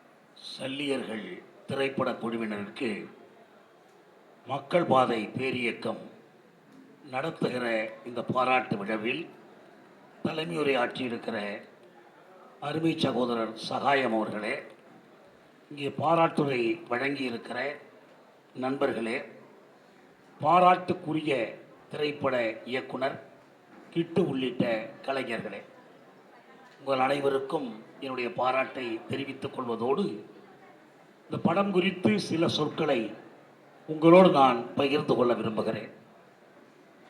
சல்லியர்கள் என்ற இந்த திரைப்படத்தில் இயக்கியிருக்கிற கிட்டுவை நாம் பாராட்டுகிறோம். இந்த படத்திலே மிகச்சிறப்பாக நடித்திருக்கிற கருணாஸ் அவர்களையும் நடிகையரையும் நாம் பாராட்டுகிறோம். இது திரைப்படம் ஒரு திரைப்படம் என்ற அளவில் பார்த்து ரசிக்கத்தக்க ஒரு படமாக இருந்தது என்பதற்காக அல்ல இந்த பாராட்டு. இது ஒரு வரலாற்று திரைப்படம், வரலாற்றை சொல்கிற திரைப்படம். நீங்கள் முக்கியமாக தெரிந்து கொள்ள வேண்டியது என்னவென்றால், இந்த படத்திலே வருகிற கதை மாந்தர்கள், கதாபாத்திரங்கள், இவர்கள் கற்பனை சித்திரங்கள் அல்ல. இவர்கள் நிஜ வாழ்க்கையிலே வாழ்ந்திருப்பவர்களுடைய அடையாளங்கள் இவர்கள். உதாரணமாக நந்தினியாக நடித்திருக்கிறார் சத்யா அவர்கள். நந்தினியாக அவர் வாழ்ந்திருக்கிறார் என்று நீங்கள் சொல்லலாம். ஆனால் அவர் உண்மையில் யாராக வாழ்ந்திருக்கிறார் என்றால் வாணிகுமாராக வாழ்ந்திருக்கிறார். வாணிகுமார் என்ற பெயரை நீங்கள் தெரிந்து கொள்ள வேண்டும். 2008 ஈழத்தில் இன அழிப்பு போர் தீவிரமடைந்த காலத்தில் லண்டனில் மருத்துவ பணியாற்றி கொண்டிருந்த வாணிகுமார் வன்னிக்காட்டுக்கு செல்கிறார். அங்கு சென்றதற்கு பிறகு காயமடைகிற வீரர்களுக்கும் காயமடைகிற பொதுமக்களுக்கும் சேவை செய்ய வேண்டும் என்பதற்காக அங்கேயே அவர் தங்கிவிடுகிறார். 2009 முள்ளிவாய்க்காலில் போர் முடிகிற வரைக்கும் வாணிகுமார் அங்கேதான் பணியாற்றினார். அது மட்டுமல்ல, வாணிகுமாரை போல் இன்னும் சில மருத்துவர்களை எல்லாம் நாம் சொல்ல முடியும். சத்தியமூர்த்தி, வரதராஜா, இந்த மருத்துவர்கள் எல்லாம், சண்முகராஜா, இந்த மருத்துவர்கள் எல்லாம் தலைக்கு மேலே குண்டுகள் விழுந்து கொண்டிருந்த போது, கொலை தோட்டாக்கள் சீறி பாய்ந்து கொண்டிருந்த போது இடையிலே நின்று பணியாற்றினார்கள். எந்த பாதுகாப்பும் இல்லாமல் பணியாற்றினார்கள். இங்கே நாம் ஒரு பதுங்கு குழிக்குள்ளே ரண சிகிச்சை கூடம் அமைத்து பணியாற்றுவதை பார்க்கிறோம். போரின் இறுதி கட்டத்தில் அதற்கு கூட வாய்ப்பில்லாத போது மரத்தடிகளிலே காயமற்றவர்களை படுக்க வைத்து அந்த மரத்திலிருந்து அவர்களுக்கு செலுத்த வேண்டிய மருந்துகளை செலுத்துவதற்கான குப்பிகளை கட்டி தொங்கவிட்டு அந்த மருத்துவத்தை பார்த்தார்கள், உறுதி கொடுத்தார்கள். இன்னும் சொல்ல போனால், இந்த படத்திலே ஒரு காட்சியிலே இந்த கஞ்சியை கொஞ்சம் அருந்தி கொள்ளுங்கள் என்று சொல்லுகிற இடம் வரும். மருத்துவரிடம் இன்னொரு மருத்துவர் சொல்வதாக வரும். அந்த நேரத்தில் ஒரு இளைஞனுடைய, இன்னும் சொல்ல போனால் சிறுவனுடைய காலிலே குண்டு பாய்ந்து அந்த காலை துண்டிக்கவில்லை என்றால் அவன் உயிர் பிழைக்க மாட்டான் என்ற கட்டம் வருகிற போது அவனுக்கு கொடுப்பதற்கு மரத்து போகிற மருந்து அனஸ்தேசியா அங்கே இல்லை. ஆகவே அவன் வலிக்க வலிக்க அந்த காலை துண்டித்தாக வேண்டும். அப்போது அந்த சிறுவன் கதறுகிறான், நீங்கள் காலை எடுங்கள், கையை எடுங்கள், எதை வேண்டுமானாலும் எடுங்கள், அதற்கு முன் எனக்கு ஒரு கோப்பை கஞ்சி கொடுங்கள் என்று அவன் கதறுவான். அவ்வளவு கொடுமையானது ஒரு சூழலில் தான் அவர்கள் பணியாற்றினார்கள். 2008 ராஜபக்ஷ கும்பல் போரை தீவிரப்படுத்திய போது அந்த போரை அவர்கள் சாட்சிகளற்ற போராக நடத்த விரும்பினார்கள். அவர்கள் ஐநா அதிகாரிகளை வெளியே போகச் சொன்னார்கள். உதவி நிறுவனங்கள், செஞ்சிலுவை சங்க அதிகாரிகளை வெளியே போகச் சொன்னார்கள். அது மட்டுமல்ல, அந்த கூட்டத்தில் கலந்திருந்த மருத்துவர்கள், செவிலியர்கள் எல்லோரையும் வெளியே போகச் சொன்னார்கள். இதற்கு மேல் நீங்கள் இங்கே இருந்தால் உங்கள் உயிருக்கு நாங்கள் பாதுகாப்பில்லை, உத்தரவாதம் இல்லை என்று சொன்னார்கள். அதையும் மீறி உயிர் போனாலும் போகட்டும் என்று ஐநா அதிகாரிகள் வெளியேறிய பிறகு, செஞ்சிலுவைச் சங்க அதிகாரிகள் வெளியேறியதற்கு பிறகு அந்த மக்களோடு மக்களாக இருந்து பணியாற்றிய மருத்துவர்கள் தான் இந்த சத்தியமூர்த்தி, வரதராஜா, சண்முகராஜா இவர்களெல்லாம். இதிலே ஒரு சிலர் காயமடைந்தார்கள், ஒரு சிலர் உயிரிழந்தார்கள். கடைசி வரைக்கும் பிழைத்திருந்தவர்கள் போர் முடிந்த போது சத்தியமூர்த்தியை கைது செய்து கொண்டு போய் காவல்துறை சித்திரவதை செய்தது. ஏனென்றால் இந்த மருத்துவர்கள் மருத்துவம் செய்தது மட்டுமல்ல, இப்படி ஒரு படத்தில் இருக்கிற குறுகிய நேரத்தில் அந்த மருத்துவர்களுடைய எல்லா பணியையும் காட்ட முடியாது. ஆனால் உண்மையில் அவர்கள் 3 பணிகளை செய்தார்கள். ஒன்று, காயமுற்றவர்களுக்கான மருத்துவம், அவர்களது உயிரை காப்பது, குண்டை அகற்றுவது, உறுதி கொடுப்பது, இதை செய்தார்கள். இரண்டாவது, மக்கள் காயமடைந்தார்கள், ஏராளமான மக்கள் காயமடைந்தார்கள், அவர்களுக்கான சிகிச்சை செய்தார்கள். மூன்றாவது, அங்கிருந்து கொண்டு வெளி உலகத்திற்கு உண்மைகளை அறிவித்துக் கொண்டே இருந்தார்கள். என்ன நடக்கிறது என்பதை அவர்கள் மூலம் தெரிய வந்தது. இத்தனை பணிகளையும் செய்த அந்த மருத்துவர்கள் உயிரை பணயம் வைத்து செய்தது மட்டுமல்ல, போர் முடிந்ததும் கைது செய்யப்பட்டு சித்திரவதை செய்யப்படுகிற அவலங்களையும் சந்தித்தார்கள். அவர்களை அந்த அரசு கைது செய்தது, தண்டித்தது, சித்திரவதை செய்தது. ஆனால் போர் முடிந்து அவர்கள் அந்த நாட்டிலிருந்து வெளியேறி வந்தபோது சர்வதேச பொது மன்னிப்பு கழகம் அவர்களது சேவையை பாராட்டி விருது கொடுத்தது. அமெரிக்காவிலே அவர்களுக்கு தஞ்சம் கொடுக்கப்பட்டது. வேறு பல நாடுகளிலே அவர்கள் போற்றப்பட்டார்கள். அவர்கள் மாபெரும் தமிழர்களாக தமிழ் அமைப்புகளால் போற்றப்பட்டார்கள். அவர்களிலே ஒருவர் தான் வாணிக்குமார். உண்மையிலேயே சத்யா நந்தினியாக நடித்திருக்கிறார், வாணிக்குமாராக வாழ்ந்திருக்கிறார் என்பதை மறந்து. வாணிக்குமாரின் பெயர் வரலாற்றிலே நிலைத்திருக்கு. ஏன் தெரியுமா? அவர்தான் ஹெலன் மெக்ரே எடுத்த கில்லிங் ஃபீல்ட்ஸ், கொலை வயல்கள் என்ற அந்த ஆவணப்படத்திலே அந்த ஹெலன் மெக்ரே 4வது சேனல் சார்பாக எடுத்தார் படங்கள். அதுதான் அந்த இனப்படுகொலைக்கான சாட்சியம். அந்த படங்கள் தான், அந்த ஆவணப்படங்கள். அவை கதை படங்கள், முழுக்க முழுக்க ஆவணப்படங்கள். அந்த ஆவணப்படத்தை எடுத்து அந்த ஆவணப்படத்திலே மிக முக்கியமானது வாணிக்குமார் அளித்த சாட்சி. வாணிக்குமாருடைய சாட்சியம் முழுவதும் அந்த படத்திலே வரும். இதை கொண்டு போய் அயல்நாட்டு செய்தியாளர்கள் கோட்டபயாவிடம் கொண்டு போய் கேட்டார்கள். கோட்டபய அவர்களே, அந்த போர் நடக்கிற காலம் முழுவதும் அவர்தான் பாதுகாப்புத்துறை செயலர், அவரே ஒரு போர் தளபதி, படை தளபதி. அவரிடம் கேட்கிறார்கள், நீங்கள் எதுவுமே நடக்கவில்லை என்கிறீர்கள், பயங்கரவாதிகளை மட்டுமே ஒழித்ததாக சொல்கிறீர்கள். ஆனால் இதோ வாணிக்குமார் என்ற இந்த லண்டன் மருத்துவர் சாட்சியம் அளிக்கிறார், அங்கே என்னென்ன கொடுமைகள் நடந்தது என்பதை சொல்கிறார், எவ்வளவு பெண்களை பாலியல் வல்லுறவுக்கு ஆளாக்கினீர்கள் என்பதையெல்லாம் இவர் சொல்லியிருக்கிறார் என்று கேட்டபோது கோட்டபய என்ன சொன்னான் தெரியுமா? வாணிக்குமார் கூட அழகாகத்தான் இருக்கிறார், அவளுக்கு எங்களால் எதுவும் நேரிடவில்லையே, அப்படி நாங்கள் எதுவும் செய்வதாக இருந்தால் வாணிக்குமார் பத்திரமாக போயிருக்க முடியுமா என்றவன் திருப்பி கேட்டான். அவ்வளவு திமிரோடு அவர்கள் நடந்து கொண்டார்கள். இந்த படத்தினுடைய முதல் காட்சியிலே தலையிலே அவர்களை கண்ணை கட்டி அம்மனமாக்கி தலைகுப்புற கவிழ்த்து பிடரியிலே சுட்டு கொலை செய்கிற காட்சி வரும். இந்த காட்சி அதிகாரபூர்வமாக வெளிவந்ததற்கு பிறகு சிங்கள சிப்பாய்களே படமெடுத்தார்கள்.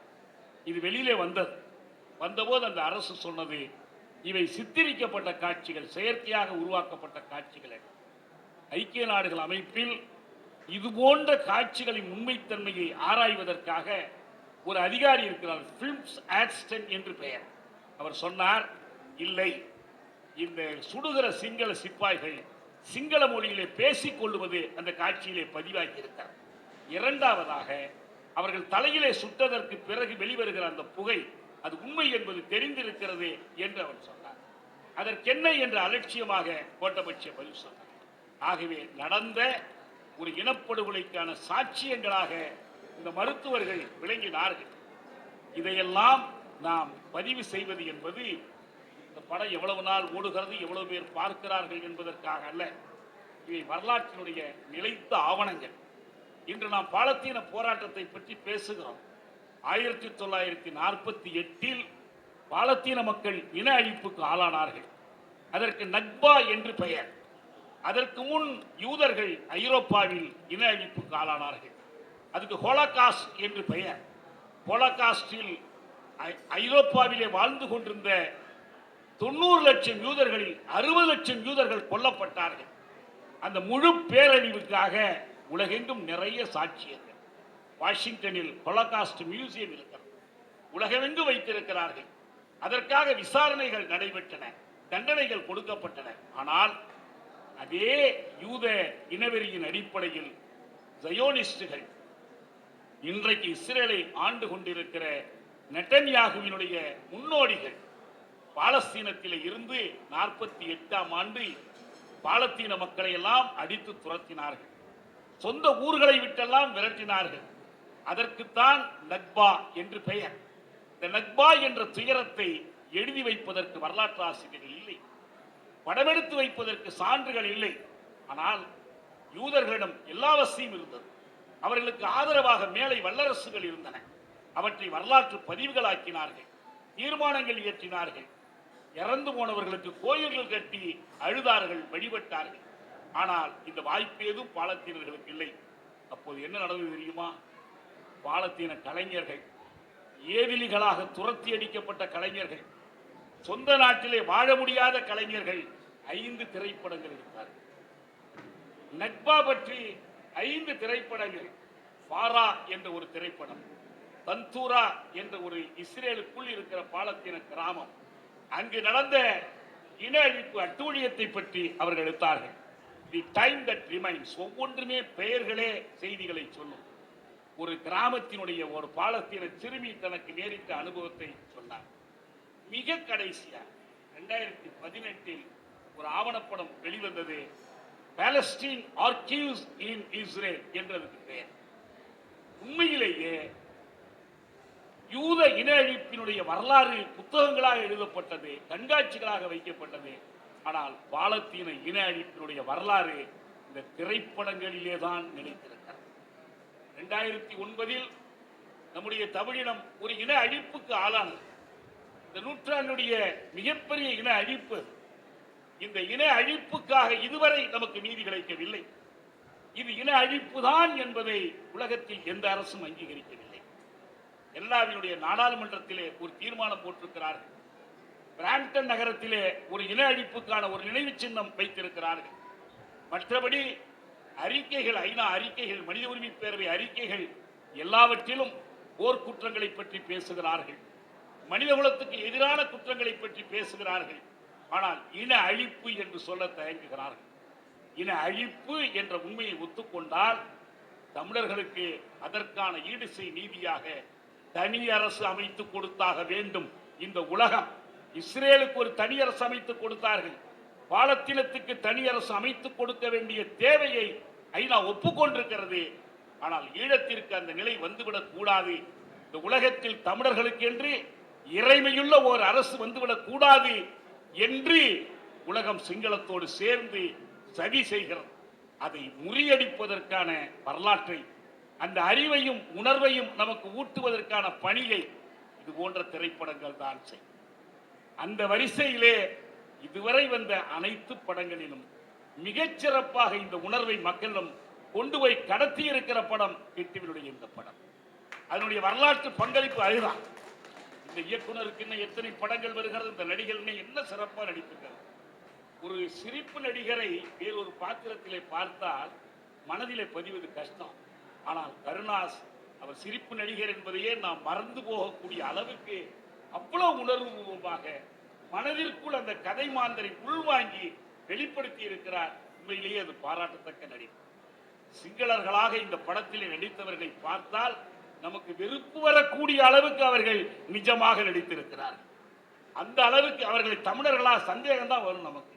அந்த அளவுக்கு நடித்திருக்கிறார். நீ நடித்திருக்கிற எல்லோரும் அந்த அளவுக்கு சிறப்பா, மற்ற கலைஞர்கள் எல்லோரும் செய்திருக்கிறார். திரைப்படம் நமக்கு எதற்காக பயன்பட வேண்டும்? இந்த உலகத்தில் திரைப்பட கலை என்ற ஒரு கலை வந்து 130 ஆண்டுகள் தான் ஆகின்றன. 1895 தான் முதலாக திரைப்படம் என்ற ஒன்று வந்தது. ஆனா அப்போது அது பேசும் படம் அல்ல, ஊமை படம். 1927 தான் முதல் பேசும் படம் வந்தது. இன்னும் பேசும் படம் தொடங்கி 100 ஆண்டு கூட ஆகவில்லை. ருஷ்ய புரட்சிக்கு பிறகு லெனினிடம் இப்படி ஒரு புதிய கலை வடிவம் வந்திருக்கிறது என்று அப்போது கல்வித்துறை அமைச்சராக இருந்த லூனாசார்ஸ்கி போய் சொன்னார். லெனின் இந்த கலையை பார்த்து, இன்னைக்கு இத்தனைக்கு அது பேசும் படம் அல்ல, வெறும் ஊமை படம் தான். அப்போதுதான் லெனின் அவருக்கு சொல்லும்போது சொன்னார், the most important of arts for அவர் சோவியத், நம்முடைய சோவியத் ஒன்றியத்திற்கு ஒரு புரட்சிகர நாட்டை உருவாக்குவதற்கு இதுவரை கிடைத்திருக்கிற கலைகளிலேயே இதுதான் வலிமை பொருந்திய கலை என்று லெனின் சொன்னார். அதைத்தான் நம்முடைய நண்பர்கள் சுரேஷ் காமாட்சி, கருணாஸ் ஆகியோருடைய உதவியோடு கிட்டு சாதித்திருக்கிறார் என்று நான் சொல்ல வேண்டும். நான் வேடிக்கையாக நினைத்து பார்த்தேன், இந்த கிட்டுவினுடைய இந்த படைப்பை நம்முடைய தளபதி கிட்டு பார்த்திருந்தால் எப்படி பாராட்டி. மிகுந்த ஆய்வு திறனாய்வு நோக்கக்கூடியவர். ஐரோப்பாவில் ஒரு மாவீரர் நாள் நிகழ்ச்சி, இளைஞர்கள் குழந்தைகள் எல்லாம் நடனம் ஆடுகிறார்கள், நாடகம் நடத்துகிறார்கள். எல்லாம் முடிந்து அவர்கள் அறைக்குள்ளே அவருடைய ஒப்படைகளை கலைத்துக் கொண்டிருக்கிறார்கள். கிட்டு பின்னாலேயே வருகிறார். போன உடனே என்னமா முடிஞ்சிச்சா, அந்த குழந்தைகள் அந்த நடிகர்கள் கேட்கிறார்கள், அண்ணா எங்கள் நடிப்பை நீங்கள் பாராட்டவில்லையே என்று கேட்கிறார். கிட்டு சொன்னார், நீங்கள் சிரமப்பட்டு நடித்தீர்கள், நாங்கள் சிரமப்பட்டு பார்த்தோம், போதாதா என்று கேட்டாராம். அது போன்ற ஒரு நகைச்சுவை உணர்வோடு பாராட்டக்கூடியவர். அந்த அளவுக்கு இது போன்ற ஒரு படங்கள் வருவதை கலையிலே அவர்கள் கொண்டிருந்த ஆர்வம். நான் அடிக்கடி சொல்வதுண்டு, எங்கள் புலிகள் போர்க்கலையிலே மட்டும் வல்லவர்கள் அல்ல, கலை போரிலும் வல்லவர்கள். அவர்கள் நமக்கு கற்றுக் கொடுத்தார்கள். அந்த முறையில் அவர்களுடைய அந்த முயற்சிக்கு நீதி செய்கிற ஒரு படமாக இது வந்திருக்கிறது. இந்த ஒரு படம் போதாது, இப்படிப்பட்ட நிறைய படங்கள் வர வேண்டும். நிறைய கூறுகள்.